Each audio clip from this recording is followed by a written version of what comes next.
have 1 minute, but I'm sure it'll come out better than the actual movie. So go. Not that hard. Okay, we are recording. 1, 2, 3, go. Hello, everyone. Welcome to another episode of the Sons of Serizawa podcast. This is our third time trying to start, so my energy levels are draining quickly, but that's okay, because I'm here with my boys. I am here with Adam Noyce. Hi.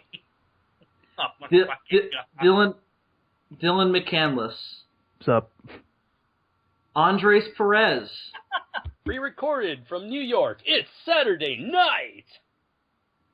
Indeed. And of course, once again, David is late. Holy Jesus. What is this? What the fuck is this? Oh my god, what's going on? David, is that you? Oh shit! Who else? Oh my Who else god. would stream? Who else would talk like this?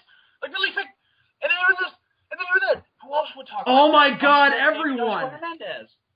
Oh my god, everyone. David Joshua Hernandez, Gorzard, is here on time! My god. I never thought Oh they would my come. god. David, say hi to the people out there, bro. First of all, Adam, I don't scream like that.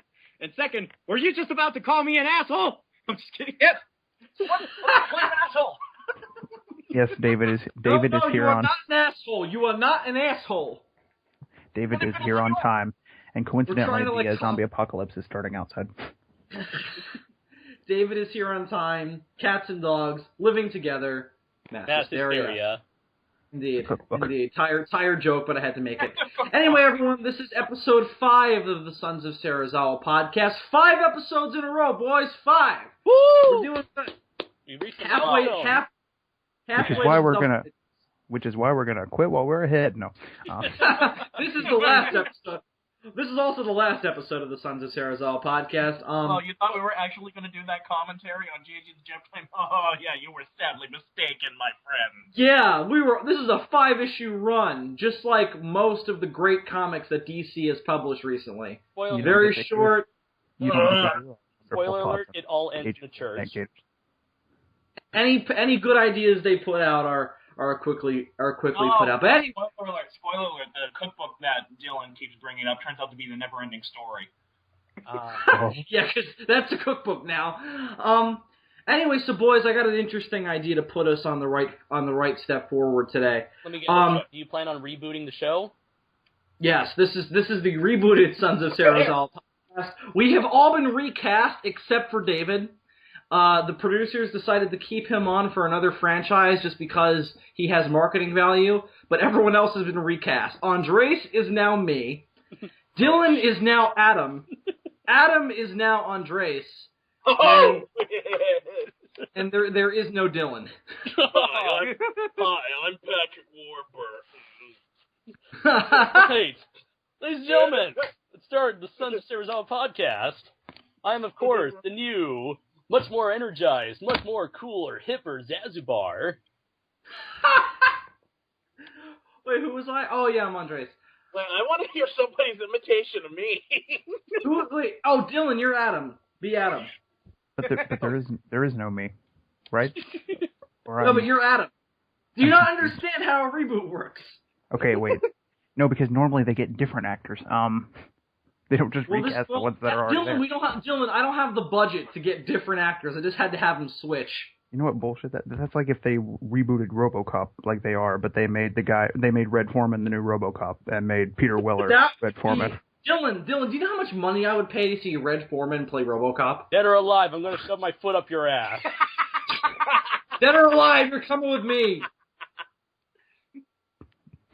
Your move, dumbass. Anyway, but guys, we have a particular foot I want to start out on with some recent developments with the Sun. Shoved up your ass. Red Foreman as Adam Noyce.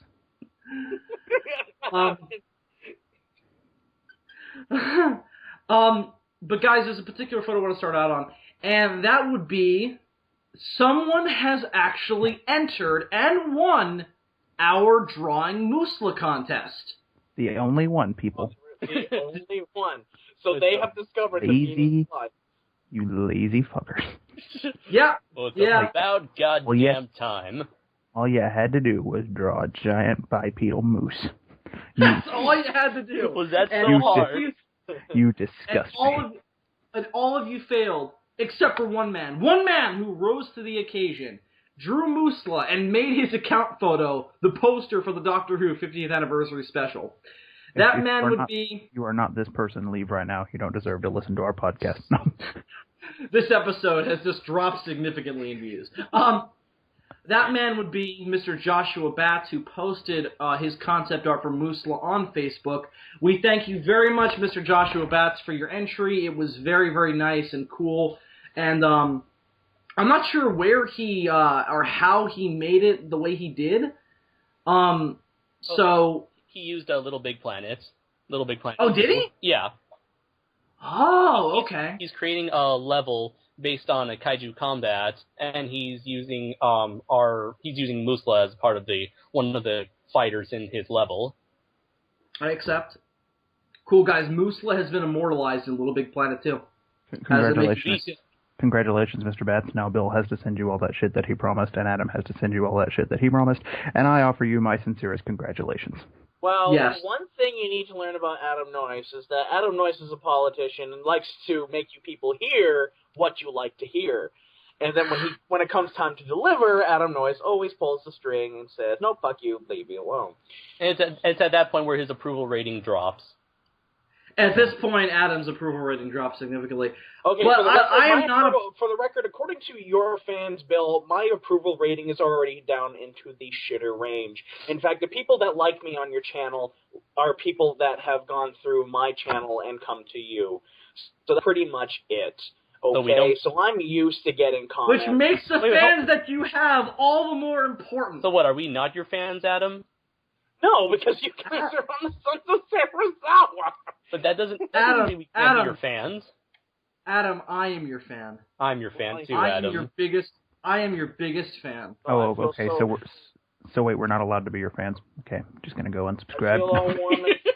I feel all warm and fuzzy inside now. And now I will unsubscribe you. No. But yes.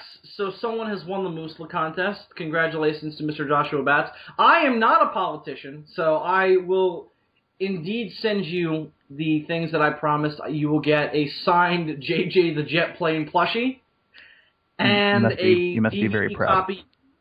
You damn dude, that's better than the Oscars. I mean, there's nothing else that you could win that is better than. I have no idea if Whoosy McFuckett there is even a fan of mine, which I highly doubt he is. But if he lets me know that he is and has seen Lake of Death, I will definitely send him the DVD because what the hell? Because this movie is awesome. But, all right, guys. So, Mr. Joshua Batts, if you're listening, which I assume you are, if you drew Musla, you have to personal message or email Adam and I your contact information so we can mail you the stuff, whether it be personal mailbox or P.O. box. It doesn't really matter as long as we can get it to you. If you don't want these items, I suppose you could request something else, and we'll try to accommodate. I can't promise that much, but just let us know, and we'll work something out. So just let us know by personal messaging us on YouTube or emailing us. And you can find our emails probably through YouTube now. I think it's linked directly. So if you just PM me on YouTube, it'll go right to my Gmail. So easy way to contact Adam and I. So fun for the whole family. Please know that you cannot trade in your prizes for sexual favors. That is very true. Well, that depends on how cute he is. If he's cute, then I guess maybe I'll do something. But and as opposed to Adam, you can trade in Adam's prizes for if you want. As for me, I if there is a penis involved, I'm out. So that's now. Who's to say that this individual is not a woman? I mean, his name on Facebook. Who knows? Okay, maybe there are certain women who have that name. Maybe there aren't, Andres. It's just not a thing that happens. There's guys named Mackenzie. There's all this. Maybe he wants to be a woman, Bill. Have you ever thought of that? Maybe he wants to be a woman. Maybe he wants to have babies, but can't because he has a penis and doesn't have a womb. Okay? Listen, Adam, the movie Junior is a masterpiece, and if he follows that movie, his dreams can be accomplished. Oh, sure. He's going to look up to Arnold Schwarzenegger as a role model for delivering babies. As most people should. Yeah, I'm going to have sex with every possible. I'm going to take tons of steroids. If you have a maid, knock her up and abandon the children. Here's the That problem. is the life lesson of Arnold Schwarzenegger. Here's the problem, Bill. If you make the statement, if there's a penis involved, I'm out, then are you no longer allowed to urinate? Well, you see, Dylan. Then there's me, who's in the same situation as Bill. If there's a penis involved, I'm out too, just in a completely different direction than Bill's.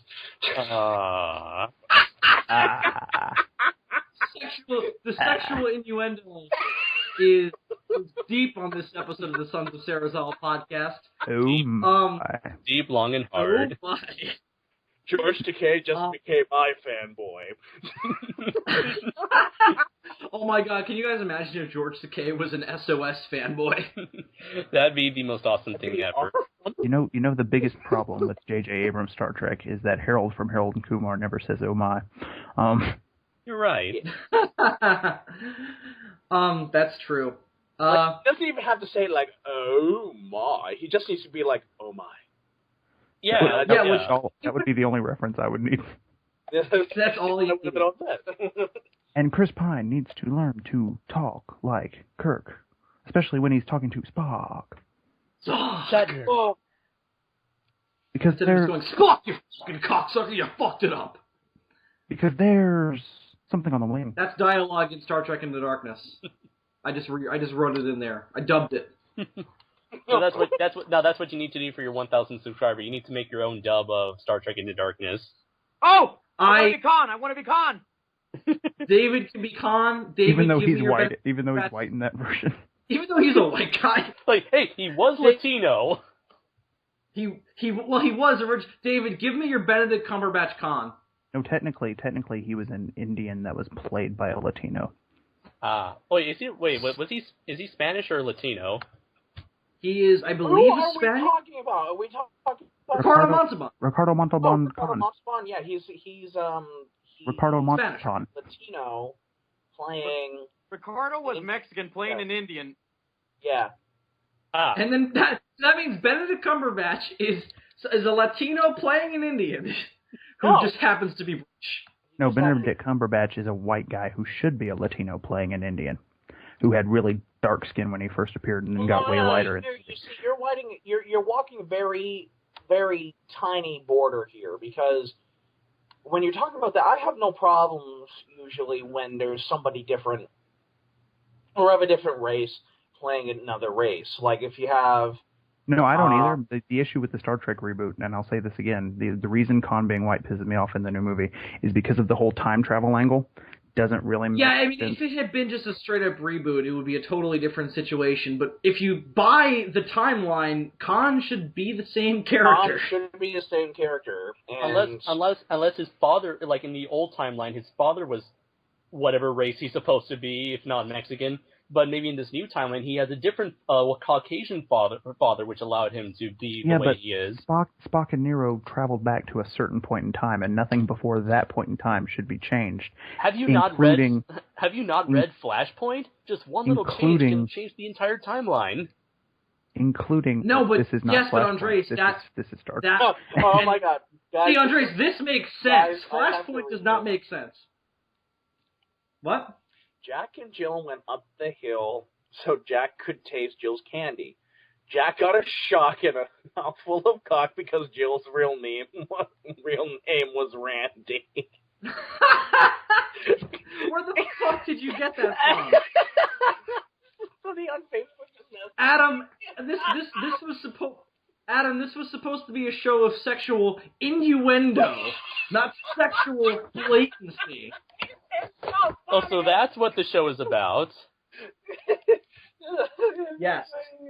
Yes, the Sons of Serizawa, the science is no longer sound, the sex is covert. That's his version. That's his version of innuendo, Bill. See, when we use innuendo, we use the actual word innuendo. When Adam uses it, the viewers are afraid that he might creep in their window. Innuendo.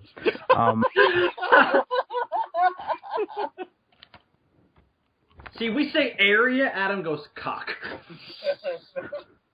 Oh, I did that. I gotta tell you, at school, I'm the new production manager for our play at school, and we were trying to describe these characters in the Shakespeare play. We're doing Twelfth Night, and which is about a girl who dresses up like a guy to get a job.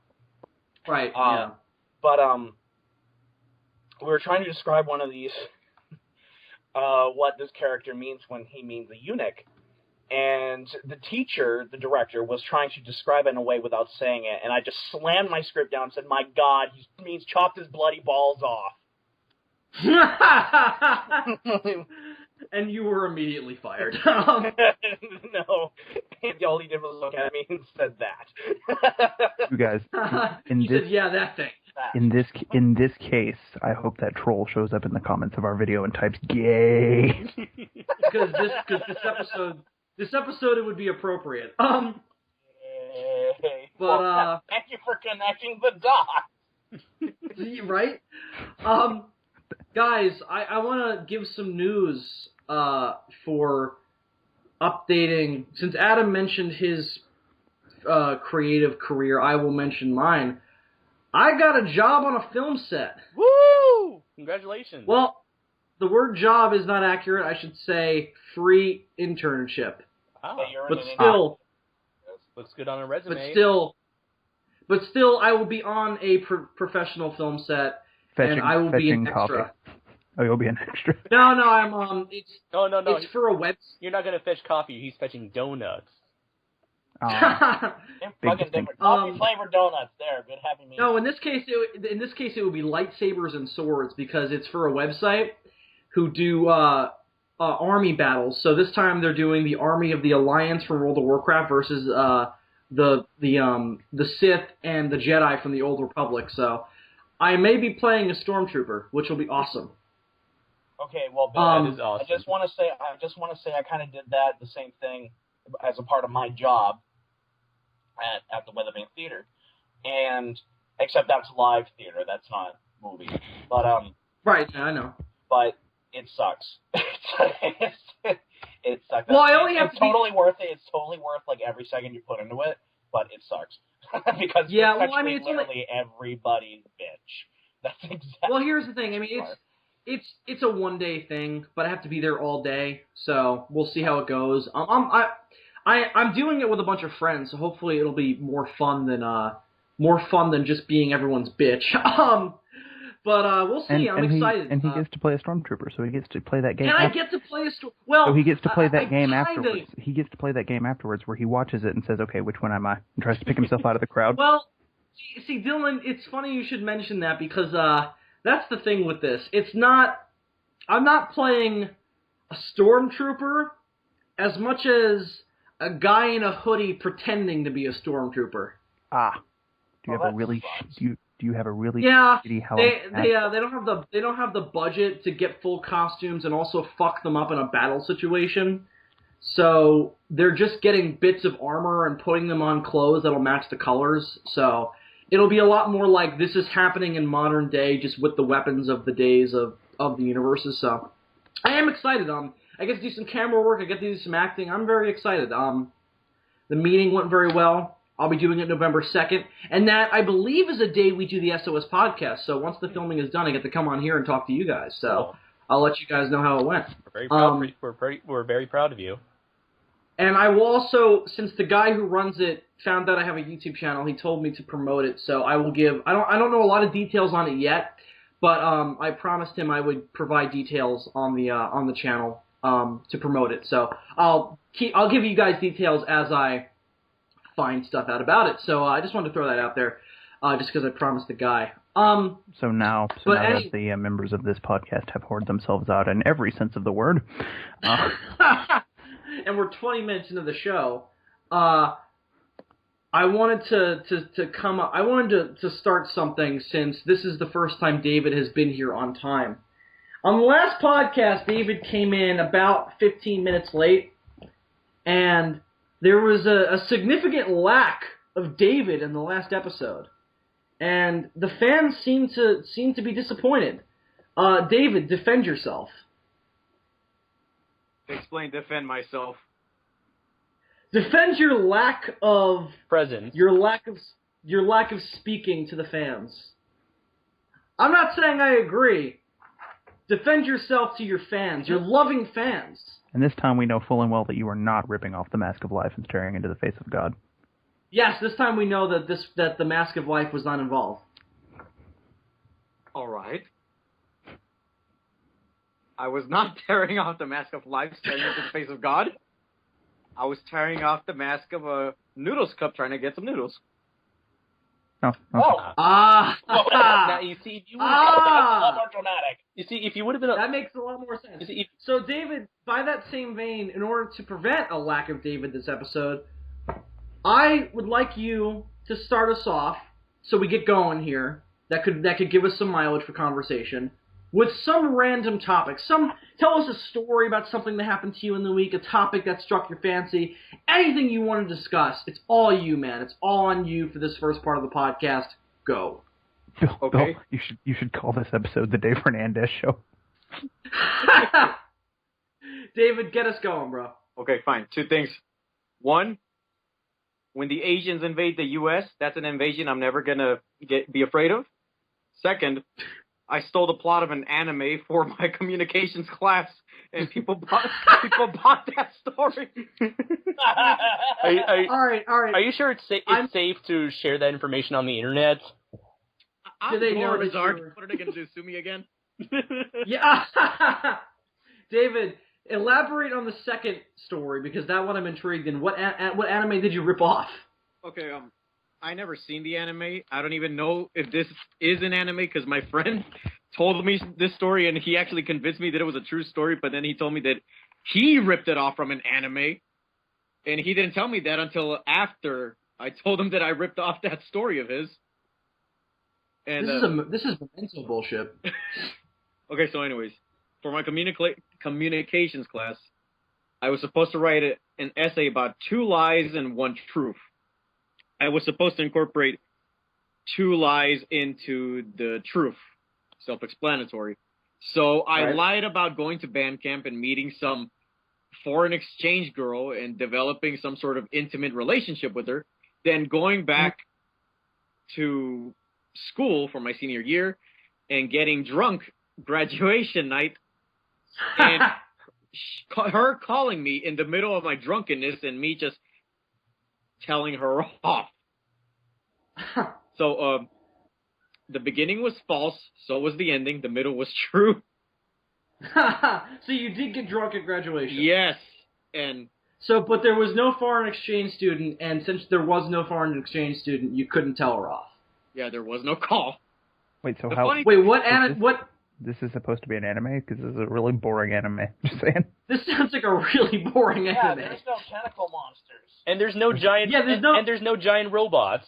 There's no or no Super Saiyans. There's no Kamehameha. I'm out. Yeah, if there's no Super Saiyans, I have no interest. Do you know what anime it's ripping off? I have no idea, but it probably might be one of those Japanese Twilight versions of animes in Japan. But is it like supposed to be one of those like wacky kind of animes where it's all a bunch of sexcapades and rape shows? I have no idea. It's a popular anime subgenre. I never heard of the anime. I never heard of the anime. My friend just ripped off one element of that anime and told it to me, and I bought it, and I stole it, and it's a vicious cycle.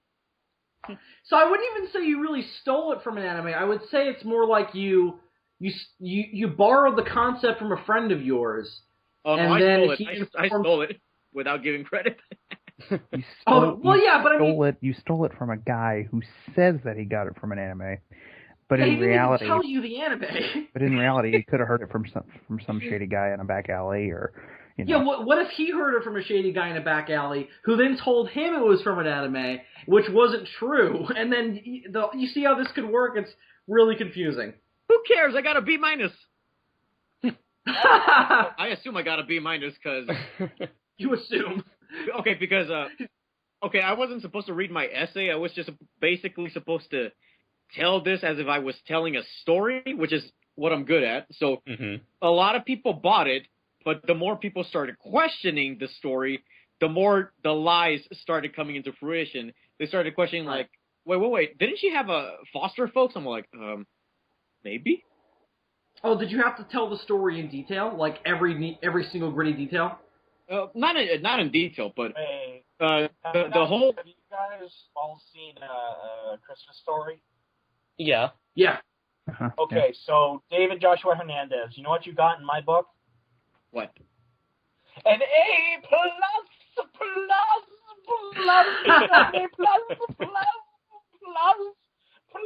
No, David. David, you can't get minus. You'll shoot your eye out. Shoot your eye out, kid. Okay, to be honest, I don't know what grade I got. I just assumed I got a B minus. What leads you to that assumption? Because you assume what grade you got. Because I want to be minus, Bill. That's why. You're gonna laugh at me, but I passed elementary, middle school, high school with C's and D's. And so I needed to upgrade to a B. Oh. Minus. And So getting an A is as hard as getting an Asian. It's high standards. That's why they start with the same letter, as it turns out. If that See, with David, the A stands for Asian. So when he gets an A on a paper, he's just going to cum all over the paper. Aww. If that were It's gonna be really awkward. That's exactly why I haven't watched Agents of S.H.I.E.L.D. yet. Oh. Oh, you haven't? Because as soon as the title pops up, he's going to be like, oh! No, because of Agents of S.H.I.E.L.D. has a Ming-Na Wen playing some character. They do have a... And, guys, let me tell you, it all started with her, literally. Literally. Mulan. What? Oh, that your obsession with Asian started with her? Yeah, because she was so the voice of just, Mulan. Like, jump to watch? Really? Yeah, you didn't know that? Yeah, she was the voice of Mulan, and it all started with Mulan, and it coincidentally was voiced by Ming-Na Wen, and now she's in Agents of S.H.I.E.L.D. Now I can't watch them. Wait. David, I want to backtrack a little bit. Eh.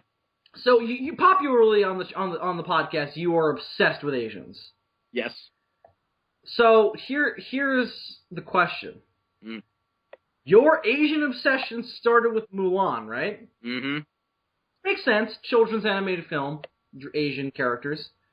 This is a film where an Asian woman dresses up like a man. I see where he's going with this. See where I'm going with this? This is slightly fucked up. But he did And not... Eddie Murphy's a dragon.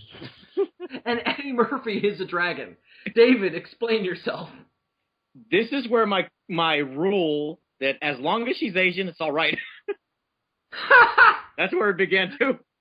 So David, you're a fat Asian man, and you're fighting the Huns, and you're going swimming naked one night under the moonlight, and you happen to notice that this promiscuous character does not have a penis. What is your reaction? Oh my god! I'm gonna faint. I was hoping he he would just has say, that has that cartoon wolf moment from fucking The Mask. His eyes just roll out and his face rolls out, And he starts like howling and whistling, and his heart beats out of his chest, and smashing his head with a mallet. And that's why David is single. That's the only piece of symbolism in that cartoon that I don't quite get, the smashing yourself on the head with a mallet part. Has anyone ever done that because they were aroused? I really hope not. No. It's funny when cartoon characters do it. When it's done in real life, it's just sick and depraved. It's just weird. It's just sick and depraved. What? What are we talking about? We're talking about David's obsession with Asians. Yes, we have just talk about this. we have just learned the secret origin of Gorazard. My God. Oh my God. Dave, what age did you see Mulan at? How old were you when this obsession started? When did Mulan come out? He's like 17. Oh yeah, I'll check on. right now. Math is not my best subject. I know Mulan came out in 1998. Yeah, 98. Yeah. So you have been mind-fucking Asians for... 5 Since I was 6 years old. So you are... oh, fuck. I don't know. I can't do the math. 2008 to 10 years. 2008 to 2013 is 5 years. 15 years. Guys, it is embarrassing. We are all... I mean, Adam's a senior in high school, and we're all college students. The fact that we couldn't figure that out is embarrassing. me brain... I was 6 years old when I saw it. It's Bill, okay, Bill, okay. Bill. See, the problem is me brain, no math. It's just... No. See, this is just a product of the American school system, educational system. Yeah, that's unfortunately true. Right. School never taught me how to do taxes. Yeah. Right? It didn't teach you how to do taxes, didn't teach you how to change a car tire. You know what it taught me how to do? What did it teach you how to do? Jack shit! No, you see, what he should have said was, it taught me 2 things, Jack and shit. And Jack just left town. And Jack left town. Nice, Andres. High five. Nice. High five. Now all you're left is with is shit. There's only 2 things you're leaving here, pal. Jack and shit, and Jack left town. Thank you, America. I'm here to choose bubblegum and kick ass. And I'm all out of bubblegum. I fucking love Have that. you guys... Same here. Yeah, do you guys like They Live? Yeah. I enjoy it for... It's so fun. Yeah. It's a really fun movie for the first, 45 minutes, and I think it really loses steam once they introduce the love interest. No, I agree with that. I think the action scenes are really good, in my opinion. I love the action scenes. Though, do we really need a 10-minute fight scene between Keith David and the wrestler guy? No. Yes, we do, Bill. This fight is hilariously over the top. Hey, man, it's Keith David, okay? He can do whatever the hell he wants. That was probably one of the strangest John Carpenter movies I've ever seen. And saying that about John Carpenter, that's saying something. Also, guys... And he made the thing. Guys, no, I mean, I think... No, They Live is the most over the top of the movies he's made because it doesn't take itself very seriously, nor should it because of the source material, because of what it's trying to evoke. Well, I can tell you this: considering some of the crap that he's made that shouldn't have been taken seriously, and he did take seriously. I mean, some of his newer shit is horrible. No offense, John Carpenter, but what was the last thing he made? It was like the the Red Planet or something like that. What was that? What was that Mars movie he made? Yeah, that's it. That's it, and that was awful. I never even... What was it called, though? Life on Mars or something? See, I'm checking... I don't remember. Oh, The Red Planet. Yeah, The Red Planet, yeah. Adam just said right. Was that the movie where it starts out with the guy getting destroyed by a Martian tornado? Or no, that's Mission to Mars. That sentence is awesome. Oh, go the guy. Martian tornado. It is... Hello, everyone. It's the Martian version of The Wizard of Oz. I just need Morgan Freeman to read that script and be like, and then the man was swept up by a Martian tornado. And we have lost David. Everybody poops. There's not going to be any... There's not going to be any... takes a giant poop. Oh, David, you're back, right? Yes. Okay, we lost you for That was the death and resurrection of David Joshua Hernandez. Better than the life and death of Optimus Prime, let me just tell you that right now. I don't know about that, Bill. The Transformers fan disagrees with me. Have you guys ever seen the original Fog? Yeah, I love that movie. I have never seen it, but the score is amazing. Fog was actually really cool. I've also heard that there's another version that it's not necessarily called the Fog, but I think it inspired John Carpenter to make his version because it was about this ship that crashed somewhere off the coast of Maine, and it was carrying Nazi prisoners, and it sank. And all of the people that were on the ship that were Americans got off the ship, but none of the Nazis made it. And so it's like somehow I think it was like 10 to 20 years later, and suddenly the Nazi ghosts are back. I think I vaguely know what you're talking about, but they of course they also remade. They also remade The Fog, of course, which I haven't seen the remake. Yeah, that movie it's nowhere near as good as John Carpenter's. Well, come to think, John Carpenter's The Fog isn't one of my favorite movies either. I actually think it's rather bad, but it's at least creepy. But But at least it's got that fucking soundtrack. That's all I know about it, and that's all I need. That soundtrack is awesome. Anyways, well, you know what other movie I think has a great soundtrack that he did? Probably my favorite soundtrack John Carpenter ever made was the one for Halloween 3. As much as I hate Halloween 3, I love the soundtrack. Yeah, it's alright. I mean, I still like the original better. I mean, that is the theme for Halloween to me. I mean, just the holiday in general. Oh, but Bill, clearly that song is way inferior to the Silver Shamrock song. Merry Happy Halloween, Halloween, Halloween. I said clearly that song is inferior to the Silver Shamrock song. Well, I just want to say it is almost Halloween, so we can get away with this shit. Yeah, well, it's September 28th, and we should do something for Halloween this year, considering what our podcast is inspired by. Yeah, totally. That's what I love about Halloween. It's the one movie that was, I guess you can say, the majority of the cultural icons of Halloween were inspired by movies. And so it's like the perfect holiday. It's like a perfect holiday to gather a bunch of friends together, get some popcorn and watch an entire marathon of monster movies. And TP people's houses. Of course. I did that once, and I almost got arrested, so I never did it again. Bill my God, enemy of the law. Get away with that easily. Bill Worcester, fugitive of Carl Place. That's the sequel.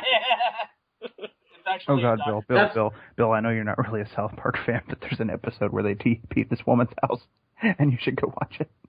Oh my God, I freaking love that episode.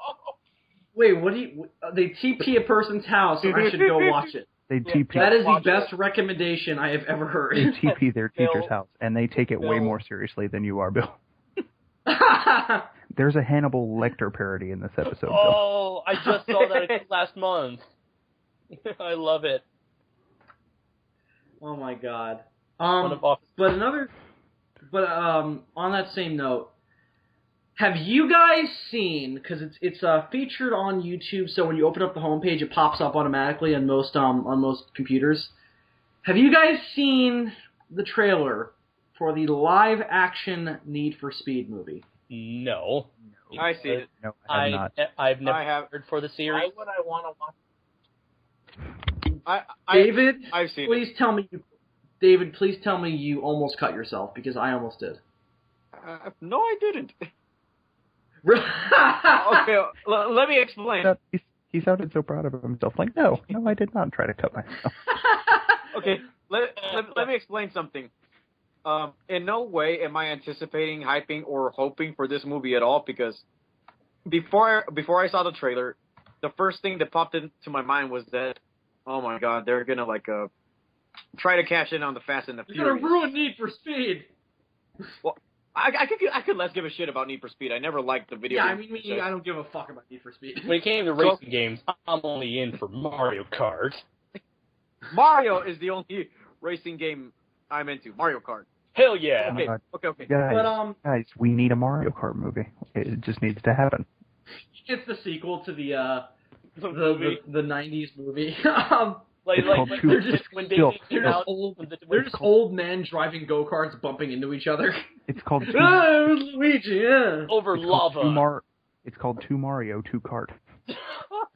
But David, it was so bad that I couldn't even fathom. I thought at first that it was a parody trailer because of how bad it was. But then I realized, but this YouTube channel posts real movie trailers, and it's presenting itself as real. Oh my God, this is real. The special effects are horrendous. The acting is. Hold on. I'm going to type this up because I want to see this and I want to know what the fuck you guys are talking about. So what is it? I'm watching it. I'm watching it right now. Bill, it is. Yeah. It's technically not a trailer. It's a preview of the trailer. Oh, it's one of those things. David, it's over a minute long. It's the trailer. Well, oh yeah, okay, yeah. It might as well be, because I actually did think this was the trailer, and it did play out like a trailer.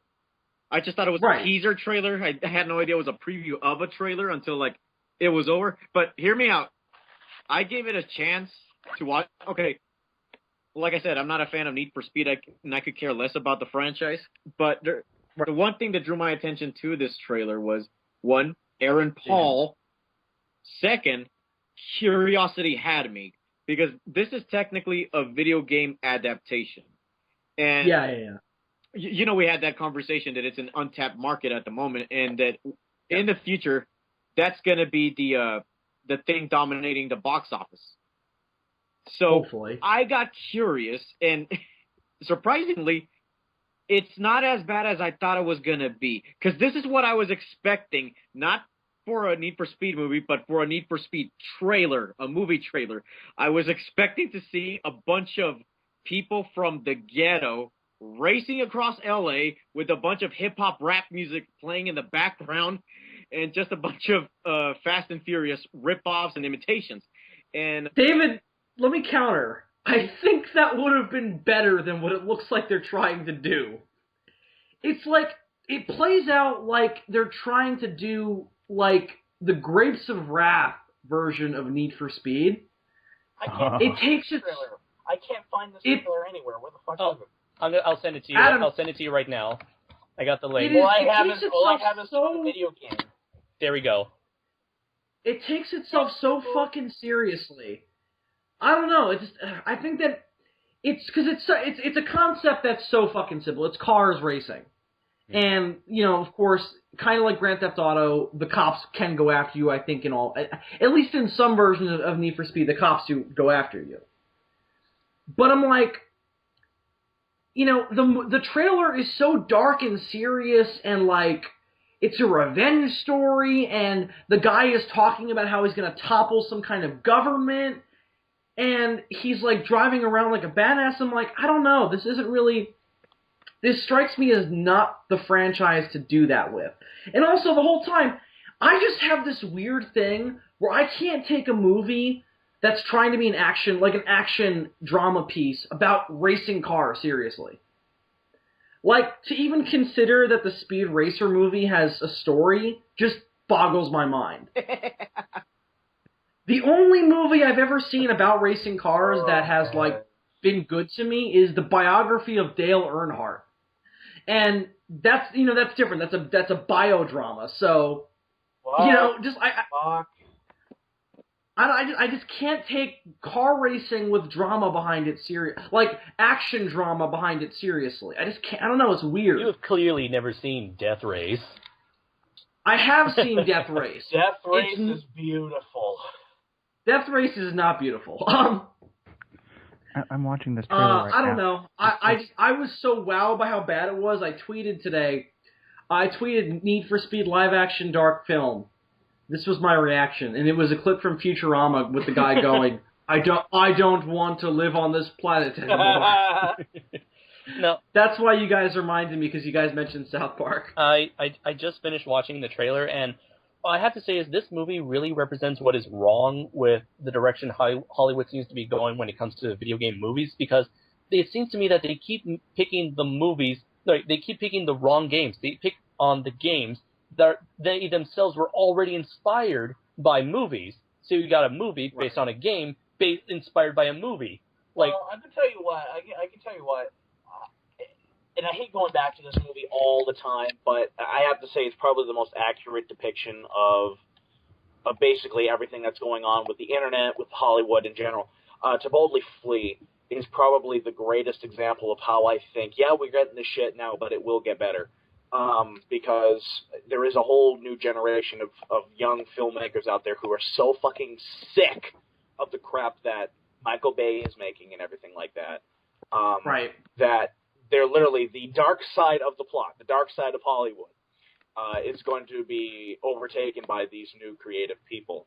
And let me tell you, I do believe that. I mean, the current Hollywood system is one of the few places that I actually say that I'm an optimist about, because yeah, let's face it, Hollywood has been through this kind of thing before. The 40s and 50s. Oh yeah, everything Hollywood does moves in cycles. Yeah. Right. But I'm just saying, like, I'm talking more about this specifically. Adam, I agree with you. Yes, this is definitely like the embodiment of everything that's wrong with Hollywood movies. But it's like, it's so generic that it's funny. That's why I thought it was a parody.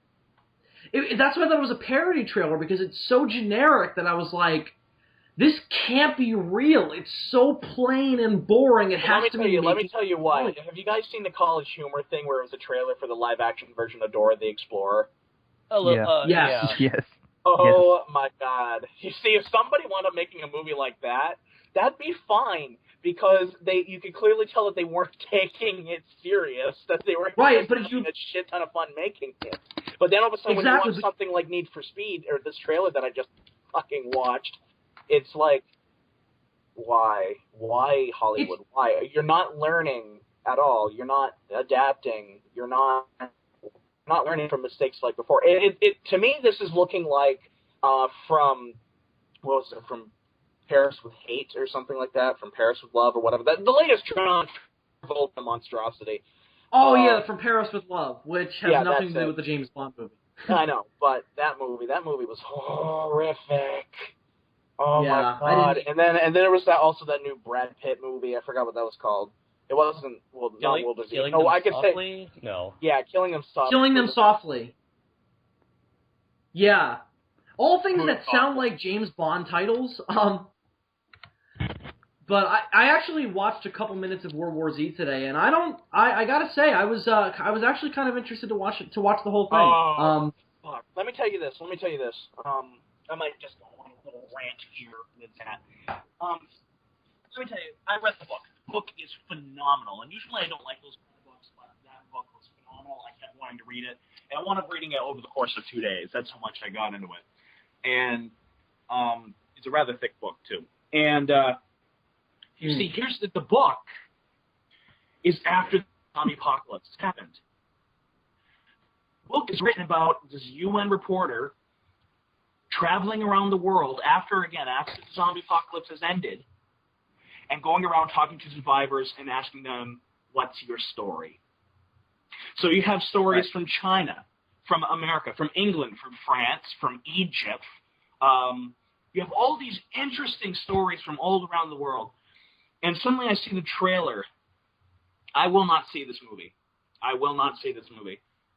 Yeah, that sounds more interesting. And I understand that you can't make a 100% adaptation from a book to a movie. The only example that I've ever seen that happen where it worked was The Godfather. But The Godfather, literally, the movie is a word for word. Well, like, oh my fucking God.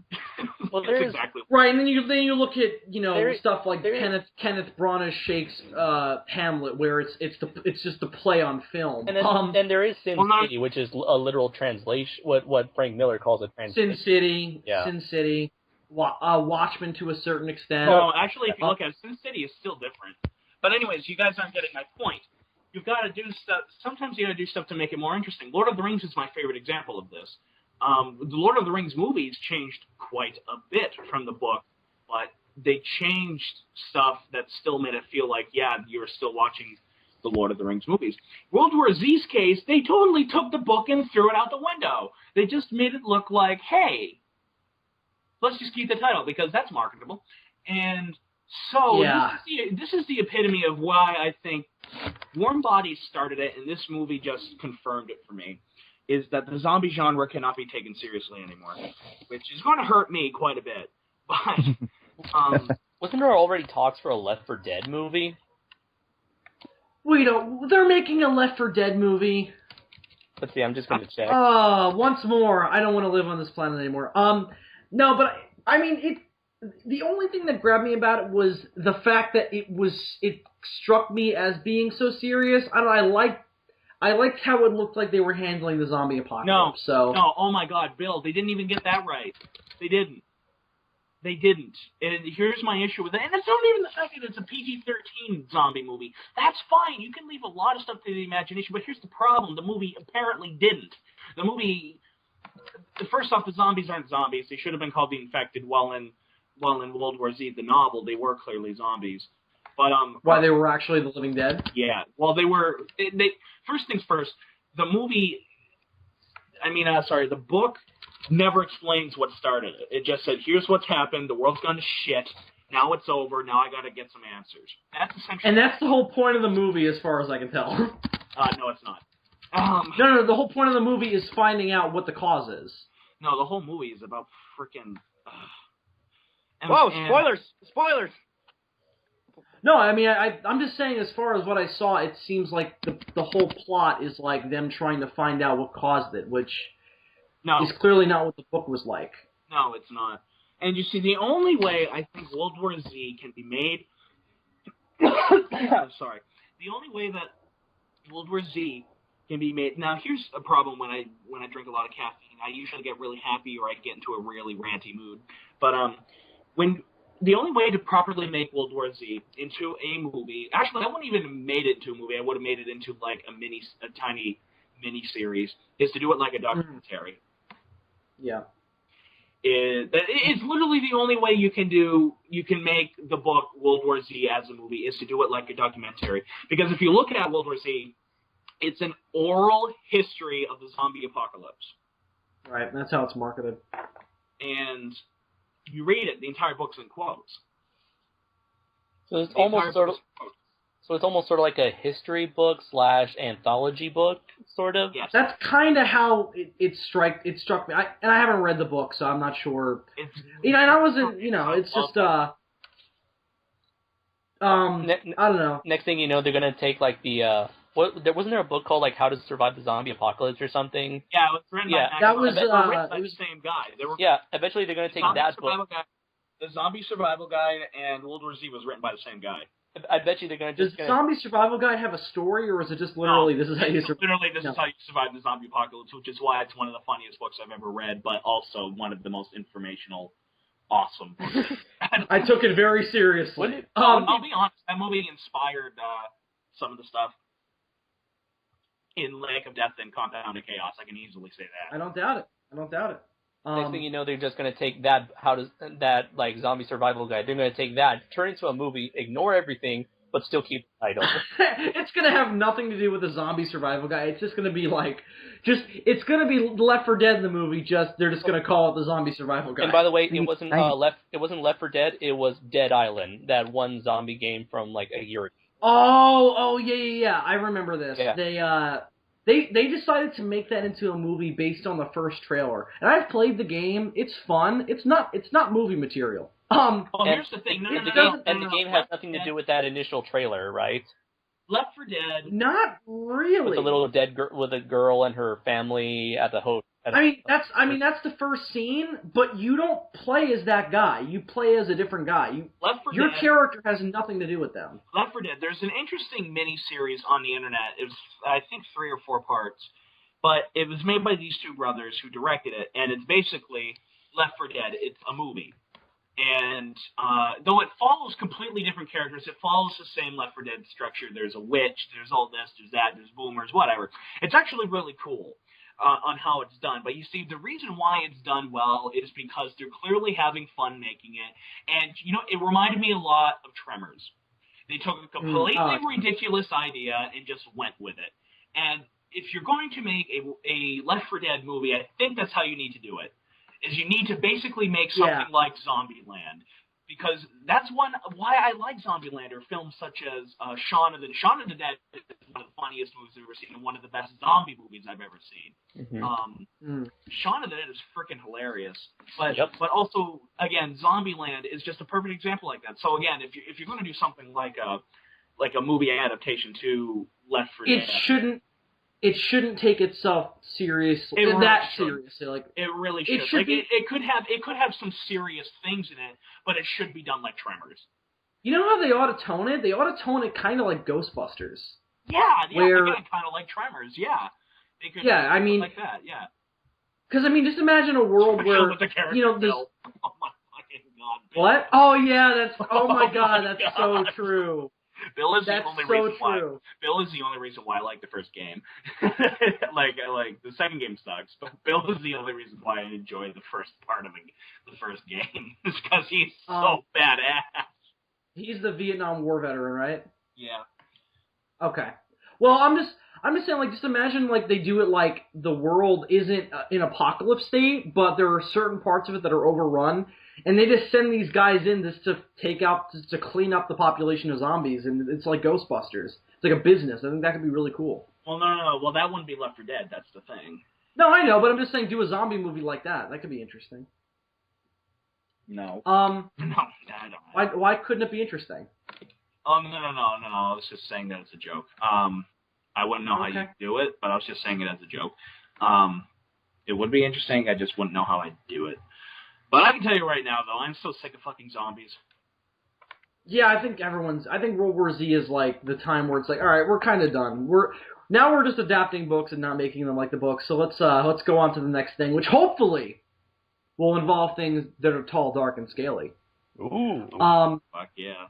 And I don't mean cocks. Movies. But what kind of cocks have you been looking at? What? I said, what kind of cocks have you been looking at? Scaly? The scaly. You don't want to know, Andres. I've been everywhere, man. I've been everywhere. Man, I thought. But with that. Man, I thought I liked some shit. Jesus. You guys know me and my scaly cocks. Dylan, you were gonna say something?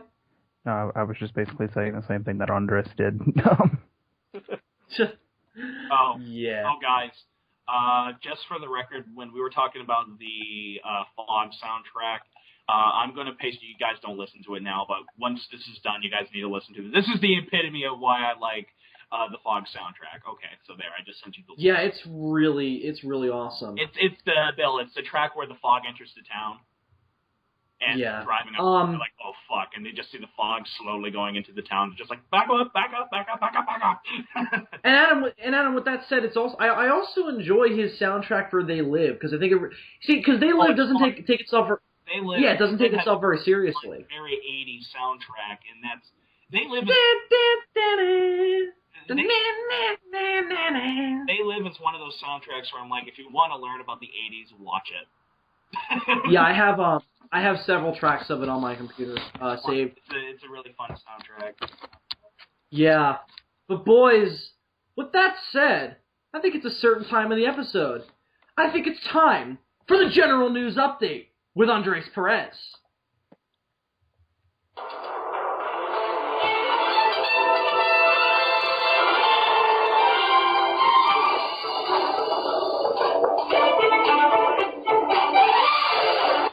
And now to you, Andres, with the general news update. Thank you, Bill. The first story I would like to bring up was one that I really wanted to bring up at the end of our last episode, where 2 weeks ago it was announced that the Jason David Frank, the actor who is famous for playing the Green Ranger, the White Ranger, a couple of Red Rangers, and the Black Dino Thunder Ranger, he announced that he and the head of Saban were in the talks to possibly create a PG-13 Green Ranger movie in celebration of, Really? Yeah, because there's a lot of hype building up for the 20th anniversary of Power Rangers, and it really seems like they're at this point in time, Saban, they're really trying to appeal to the older demographic who had grown up with Power Rangers since the beginning. And so I want to ask you guys, what are your thoughts on the possibility of a PG-13 Green Ranger movie with Jason David Frank reprising his role? Well, that depends. What the fuck would be the plot? That depends. Will it be a masterpiece like Turbo? No. What the fuck would be the plot? I mean, so you want to do a PG-13 Green Ranger movie. I mean, Power Rangers being PG-13, you're going to have to try awfully hard to make me take Power Rangers seriously. I just have this to say. The Avengers did it. Okay? If the Avengers can but the Avengers is like... Okay, you're right. I think that... if you tone Power Rangers like Avengers, that would be different. I think the difference with Power Rangers, though, is it's just so... It's so goofy in its inception and it doesn't take itself very serious. It doesn't have a consistent tone. You know what I mean? Well, and if you give it a consistent tone, I think that could be really cool. But I don't know. It depends, because if they're doing it PG-13 and they're doing a Green Ranger, I think the implication there is that they want to make it really dark. And it depends. I don't know. I would see it. I would pay to see it, but it would depend on how the story they tell, how dark they do it, and what do they mean by Jason David Frank being a part of it. Well, it's saying that he's going to be reprising his role as the Green Ranger. Well, because my assumption would be that they would. They're going to have to come up with some story contrivance to give him his Green Ranger powers back, because obviously they can't set it back then with him being so much older looking. Oh my God! Well, if you remember from the episode Forever Red, what was the character's name? Jason. He was able to become the Red Ranger, Mighty Morphin Red Ranger again for that episode. And for some reason, and in a previous episode, what was his name? I know his real name is Johnny Young Bosch. Adam. Yeah, Adam. He was he got his. I think it was Power Rangers in Space. He was able to temporarily become the original Mighty Morphin Black Ranger again. See, that one actually made sense because they showed that the morpher was damaged. Also, he is definitely going to be the Jason David Frank. He is definitely going to appear as the Green Ranger for the 20th anniversary crossover special that's going to take place in Power Rangers Megaforce. Wait, you guys... The greatest name for a show ever. You guys have seen that College Humor skit where Zordon's racist? Yes. Yes, Zordon. I want this movie to incorporate Jose and his power sombrero. Yeah.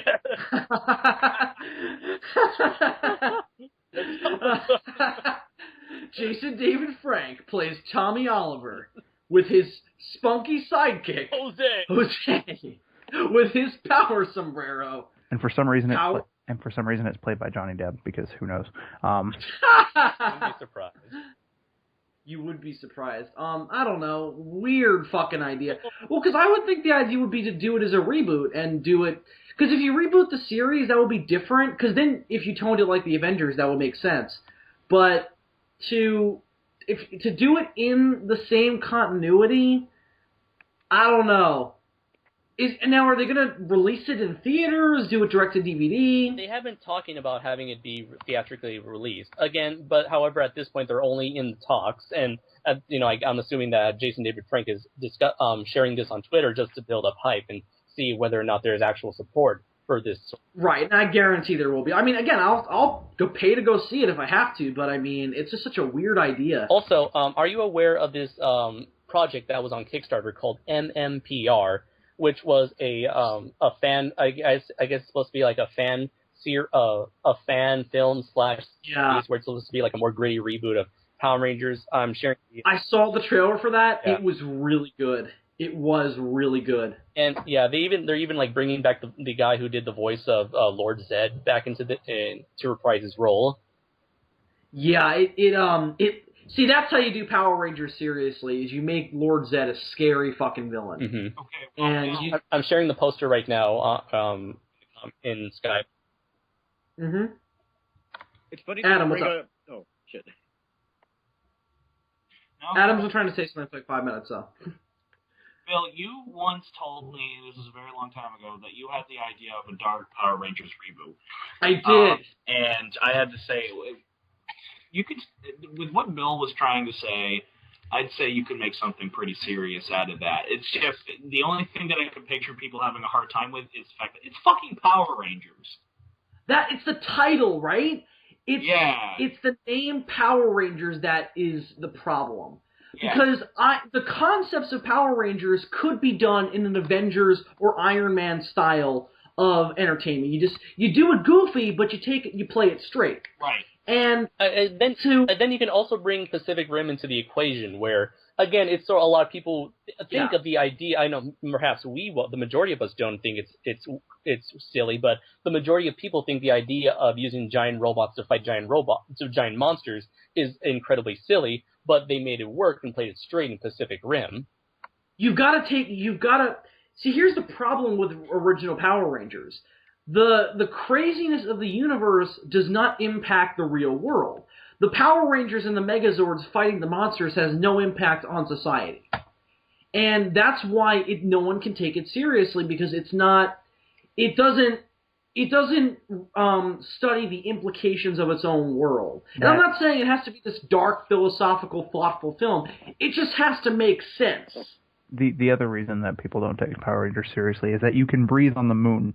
Technically, it was Venus in Zeo Ranger. And in space. And apparently, if he gets sliced with a samurai sword, sparks fly everywhere. I still don't see how that works. But the science is just not sound. I still like Linkara's explanation for why those sparks happen in his History of Power Rangers series. Yeah, it makes quite a bit of sense, but again, they don't say that in the show. So, and even the sparks flying out, whatever, I can live with that. It's just you already did live with that. We all did. Yeah, I guess so. They just have to. All they have to do is create a universe in which the Power Rangers make sense. That's what they have to do. And the original show didn't do that. And to do a dark version of it, they just have to create a universe in which it makes sense. Doing Dark Lord Zed, all for it. And you could just have the plot is that Lord Zed is trying to gather enough energy to use that big dragon thing that he always... Serpentera. That's what it's called. And Thank you. He must assemble the 7 Dragon Balls to summon Shenron. No, Bill. He wants to assemble the 7 Dragon Balls just so he can crack the ice that Serpentera is in. Then his evil plan begins. Even though Lord Zed has a power staff that can shoot lightning, he still needs to use the Dragon Balls to melt the ice. Yes. Well, we've seen the Dragon Balls be used for more ridiculous reasons. No, I think that's the most ridiculous. Buy some dynamite. You don't need to summon a magical dragon to melt ice. That one, and the one where they're like, fix the forest. Those are the two that really get to me. No, but even fixing the forest, that's a time thing and a money thing. Buy some dynamite. The forest will fix itself. Bulma, you are supposed to be a scientist. And so is the guy who doesn't think to buy dynamite. Hey man, buying dynamite, ain't nobody got time for that.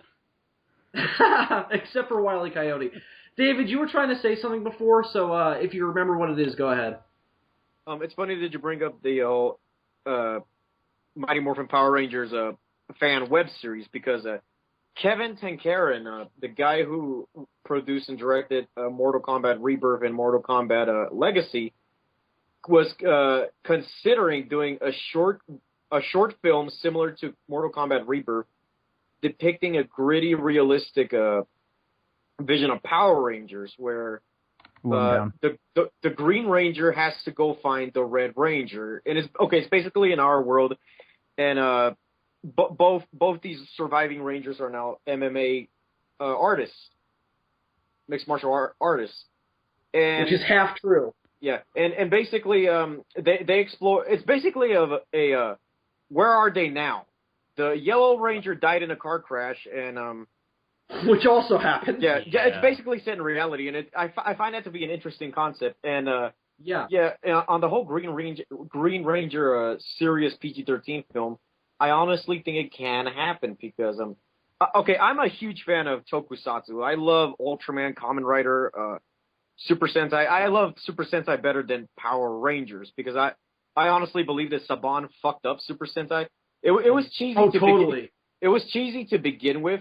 Saban took it to a whole nother level that cheesy or corny doesn't even cover it. Looking back at Power Rangers, I was like, Japan did not give us Bulk and Skull.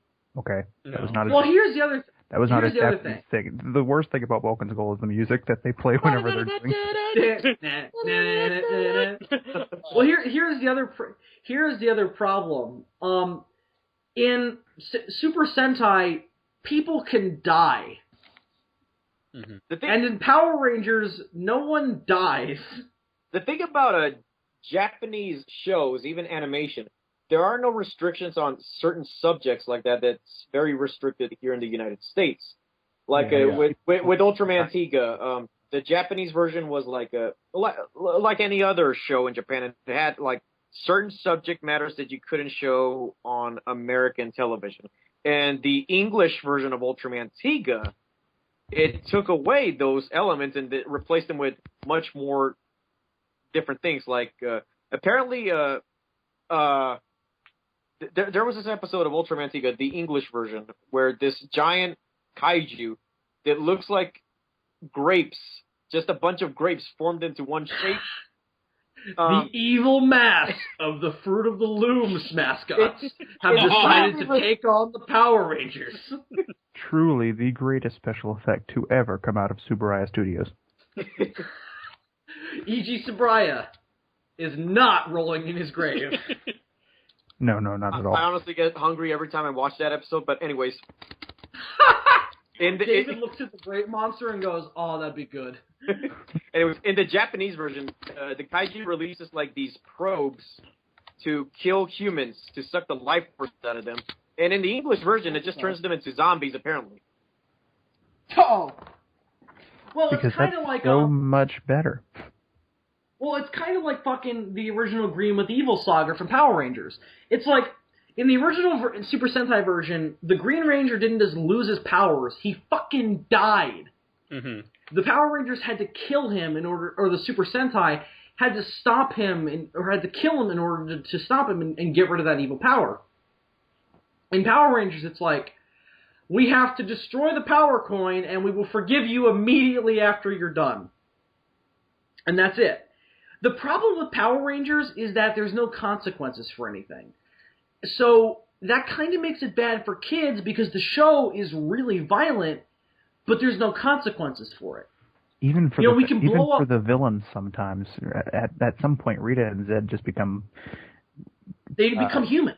And are fine. Every single villain... And Power Rangers in Space, the ending is... I think riding around the universe in like a van or something? That was just at the end of the third season. By the end of In Space, they turned human. And it's like the ending of The Empty Child in Doctor Who. Everyone lives, Rose. Everyone lives. Except the Doctor doesn't go around murdering people. Power Rangers. Mm-hmm. So it bothers me because my little cousin watches Power Rangers now, and I can definitely see a change in her behavior because she's been watching it. Oh, no, you're not one of those people, are you? Oh, God. No, I'm not. Bill, No, I'm not. Crossover. The Power Rangers versus the Mighty Morphin Power Daleks. No, Adam, I'm not one of those people. I watched Power Rangers as a kid. I didn't fuck any shit up. But here's the problem. Because they show teenagers, beating up monsters and they just get to go home afterwards with no consequences, I think that does send a bad message, and it's bad storytelling.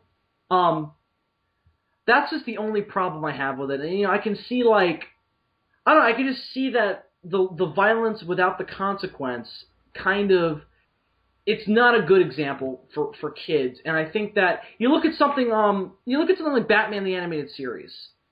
Mm-hmm. And that's a show where it is for kids. It's definitely appropriate for kids. But if someone messes up, they go to Arkham Asylum, they go to jail, they die, they lose something they love. People die in that show, you guys. People die in that show. Yeah. Oh, yeah. Chucky Saul's Angel of Death was awaiting. Oh, actually, you know what? You're talking about the Batman.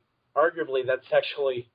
I mean, it was a kids' show, and there's some episodes that are definitely kids, but meant more for kids than adults. But let me tell you what, if you're going to go for a show that is more example of what I think you're about to talk about, Bill, watch Avatar: The Last Airbender. Ooh, yeah. Exactly. Especially and Legend of Korra. 2, Legend of Korra even lesser is even less so than Avatar: The Last Airbender. And I'm talking more about Season 2 and Season 3. Season 1 is really goofy. In fact, it's definitely my least favorite season. But Season 2 and Season 3, there were some episodes in Season 2 that I'm like, this is meant for kids? Yeah. I was like, oh my God, this is meant for kids. This is heavy shit. Mm-hmm. And yeah. Also, Judy. Same thing with Batman TAS. It's like, I watched this as a kid and I liked this, and I think that's the beauty of shows like that. But again, it's just like, I don't think that TV rots brains, and I don't think that playing video games causes people to murder people. Yeah, I'm planning on buying GTA 5 next week, so I definitely don't believe in that. Oh, God. But it's just Power Rangers that I think is like, for kids who haven't, that's like one of their first TV shows, I think it's kind of a problem. And I would like to see a version of Power Rangers that amends it. Because absent of being an example for kids, I also think it's just bad storytelling, so, and kind of boring. So, I don't know, there's something I noticed, and why I think it's happening. Other show that shows consequences, at least at first, for violence, Dragon Ball Z. People bleed, people die, and not everyone gets to go home at the end of the day. Except when they bring the Dragon Balls and wish everyone back. That's the problem, except when you use the Dragon Balls. That's the problem. You think that? But at least we get. You think that when they like go to what do you call it, Otherworld? They go there so many times. They like if you get they should come with like a stamp card. If you get another, you get like a discount or something. Yeah, Goku should definitely get that. I mean he's been there so many times now. But anyway, I think we've kind of wrapped up on this story. So Andres, on to the next story. Okay. Since that was a carryover from last episode, anyway. Yeah. So this other story is about former Nintendo president Hiroshi Yamauchi, who he like 2 weeks ago he died at the age of 85. He was the man who made Nintendo the company that it is today. Where before it was mostly a toy company, but he was the one that he's looked at electronic devices, and he saw that was the future. So he turned his toy company into a video game company, and he was the man who allowed video games such as The Legend of Zelda, Mario, Donkey Kong, Star Fox to ever take place. So without him, we would not have even half of the stuff we have today in the video game industry. Yeah. So... Yeah, I'd just like to, pay our respects to this great businessman. May that bastard rest in peace. What was his name again? May he rest in peace. Hiroshi that guy. Hiroshi Yamauchi. Yeah, him. Okay, yeah. You know what? I'm gonna quote one of my idols here with something when you're paying tribute to someone you never really knew or had an affinity for. When paying tribute to them, the best compliment you can give them, to quote Kevin Smith, is at least he didn't fuck a kid. Nope, yeah. He did not do that. And you see, this is my problem. This is my problem with Kevin Smith. Anyways, that's all I'll say about it. So how do we know that he didn't yes, fuck yes, I just said I had a problem with Kevin Smith. You guys leave as many hate comments as you possibly want. I don't like that man at all. I am a big Kevin Smith fan, but I will just say that because I don't know the man. That is the compliment I will pay him. Why do you think Bill wears his cap backwards? That's actually not why, No, but I was just joking. Well, he also stopped doing that. So yeah. But yes. Now he wears hockey T-shirts. I need to start wearing a hockey jersey now. Oh, Bill, I just want to say, I've been wearing my jean jacket to school because it's gotten to the point up here that it's cold enough that I need to wear something, but yet it's not cold, it's not hot enough or what, you know what I mean. And so I have to wear something, and so whenever that happens, I always wear my jean jacket. And I was walking outside one day, and I was like, God, I feel like fucking Bill Wurster from his movie. I feel like William Stone, and that is, I feel badass. I was walking outside, I was like, God, I feel like William Stone. In the background, like, you imagine in your head, like, some song playing in the background. You're like Back in Black by AC/DC. Yeah, I feel that whenever I put my denim jacket on, too, I'm just like, yeah, I need my, and now I just see my act. It's like that, because I was just walking outside, and I shut the door behind me, I was like, God, I really feel like William Stone right now. And you're like, now I need a werewolf to kill. I need to make sure I need to turn one of my best friends into a werewolf. Totally worth it. It's like it's morning. You're like walking out, like, oh, what a beautiful morning. Boy, do I feel like killing some werewolves today. No, Adam decides he needs to kill a teenage werewolf, so he goes and hunts down Michael J. Fox. Oh God! Oh no, you can just look for those. You can look for those dumb teen wolves. Those goth kids who dress up like wolves or something. Yeah, those goth kids who think they're werewolves. You just go and hunt one of them, and then we just see Teenager in New Hampshire arrested this week for massacring several teenagers at his high school. I did what I thought was right. We have a couple of those. We have a couple of those people up here, and let me tell you what: if they were murdered, I think people would cheer. Oh God! Yes. That's all I'll say. Did you guys watch the Michael J. Fox show this week? No, I was busy, and so I watched with Agents of S.H.I.E.L.D. Yeah, he returned to acting, basically playing himself on a sitcom. Michael J. Fox, let me tell you this: I have so much respect for that man. Yeah, he's a fighter. Oh my God. Totally. Mm-hmm. Scary thing with Parkinson's, and this is because I've been studying psychology for a class, and I learned quite a few things about Parkinson's. The scary thing with Parkinson's, it's the opposite of Alzheimer's. Right. Alzheimer's, you basically lose your mind, but you don't lose your body. Your body still functions, but it's just your mind that doesn't. While Parkinson's, your mind is what's functioning, but your body does not. Right. Which is actually a distinction they make in the show as a joke. Yeah. It's at points it comes off as a bit exploitive. But I kind of get the feeling that Michael J. Fox wanted to do that on purpose because, he hasn't been in the game for so long, and I think that he's just like, fuck this disease, I want to go back to work. He kind of did that. There was a while on one of my favorite shows, Boston Legal. Right. He was on that for quite a few episodes on one of the seasons. I think it was season 2 or 3. When was that show on? That was, I think the last season was in 2006 or 7. Okay, so it was fairly recent. It was fairly recent. Let me tell you, I've rewatched them because I only got to see like the last season when it came on TV, and I barely understood it then. But then I watched all of them in a row. I was like, this is some of the most intelligent shows I've ever. This is one of the most intelligent comedy shows I've ever seen. But anyways, Michael J. Fox was in it, and he was essentially playing Michael J. Fox, except instead of Parkinson's, it was cancer. And his character was basically playing it how Michael J. Fox plays with his Parkinson's, and that is he pokes fun of himself because he has it all the time. Yeah, and that's very much how he plays it in the show. Okay. Right. So I was really disappointed though because the first episode was really, really good. It was funny. It was somewhat intelligent. It knew how to use Michael J. Fox and the characters around him. It did itself well, and I thought that the whole point of the show was going to be like that first episode, where it was going to be it's this news reporter who comes back to work, fights this disease, and makes fun of himself and his family, and basically just that kind of stuff. And the second episode is nothing like that.